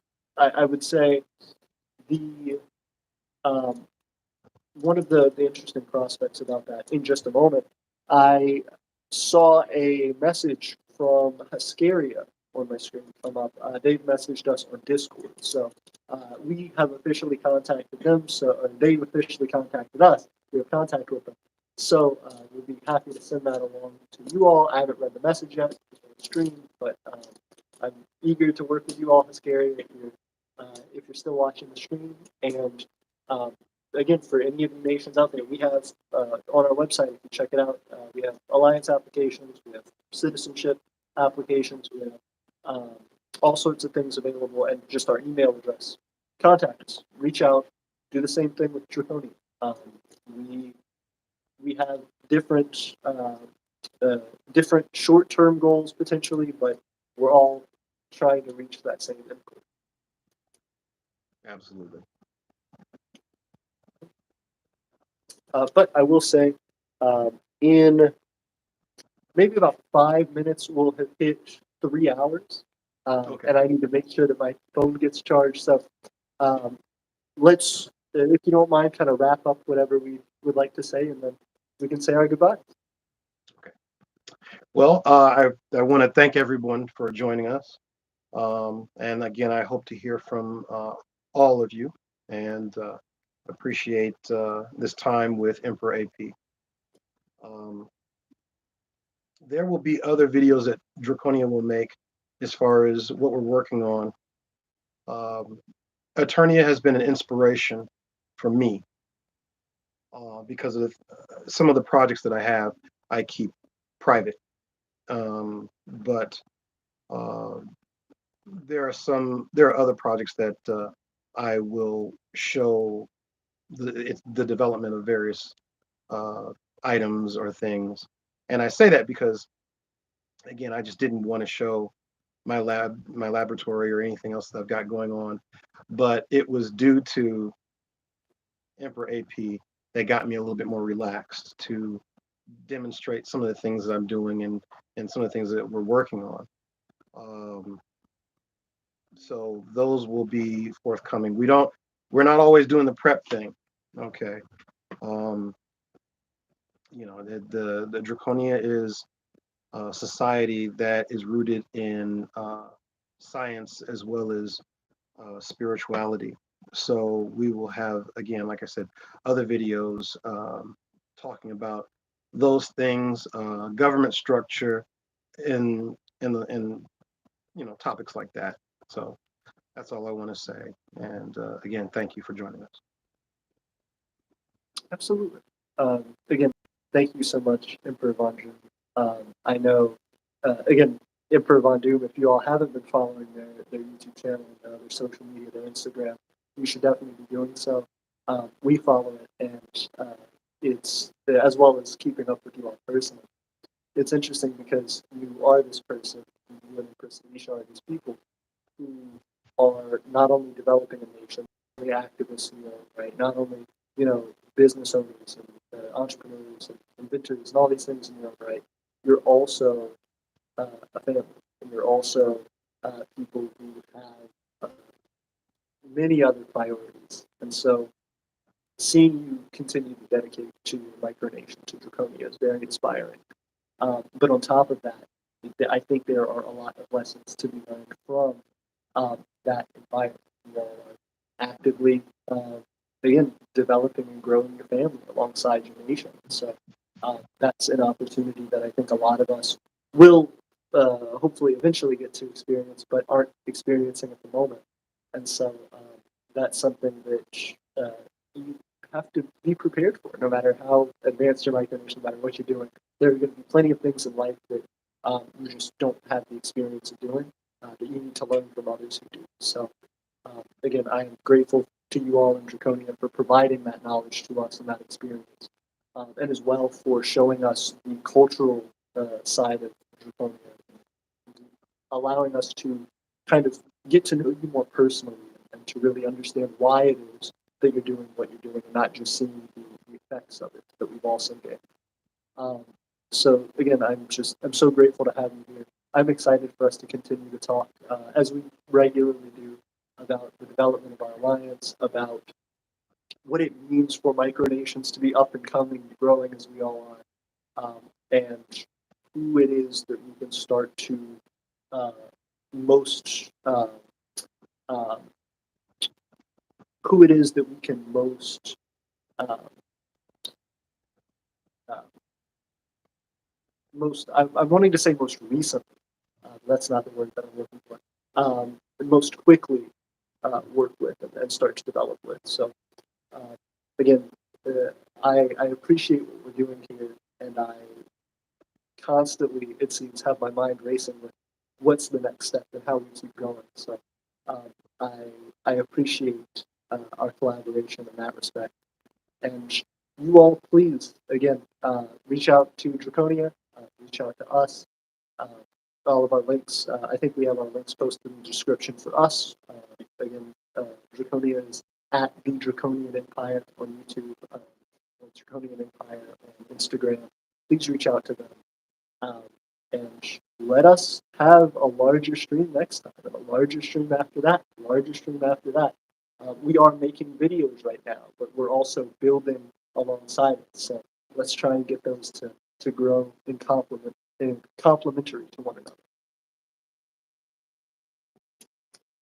Yeah. Other than that, I appreciate you all for being here, and I hope you have a good night. Aeternia and Draconia forever. See ya, everyone. Hey, trying to see if we lost Emperor Victor there. Emperor Victor, I don't want to sign off without seeing it. Oh goodness, guest left. Okay, well wait. Did we sign? Did they say we cut the show? Okay. Aeternia forever. See you guys. Have a good evening. I'm gonna give it one more second just to make sure we get all of this content in the stream. Shameless plug. Oh, Emperor Victor, are you back? Yeah. Oh, fantastic. Okay, cool deal. I didn't want to end the stream without you being here. Cool deal. Okay. One more shameless plug. We got a whole bunch of stuff we're doing. Check it out. Again, you can just reach out to us for custom stuff. But yeah, other than that, thank you all for being here. Thank you, Emperor Von Doom, for your time. And Aeternia and Draconia forever. Forever. See you guys. Peace, everybody.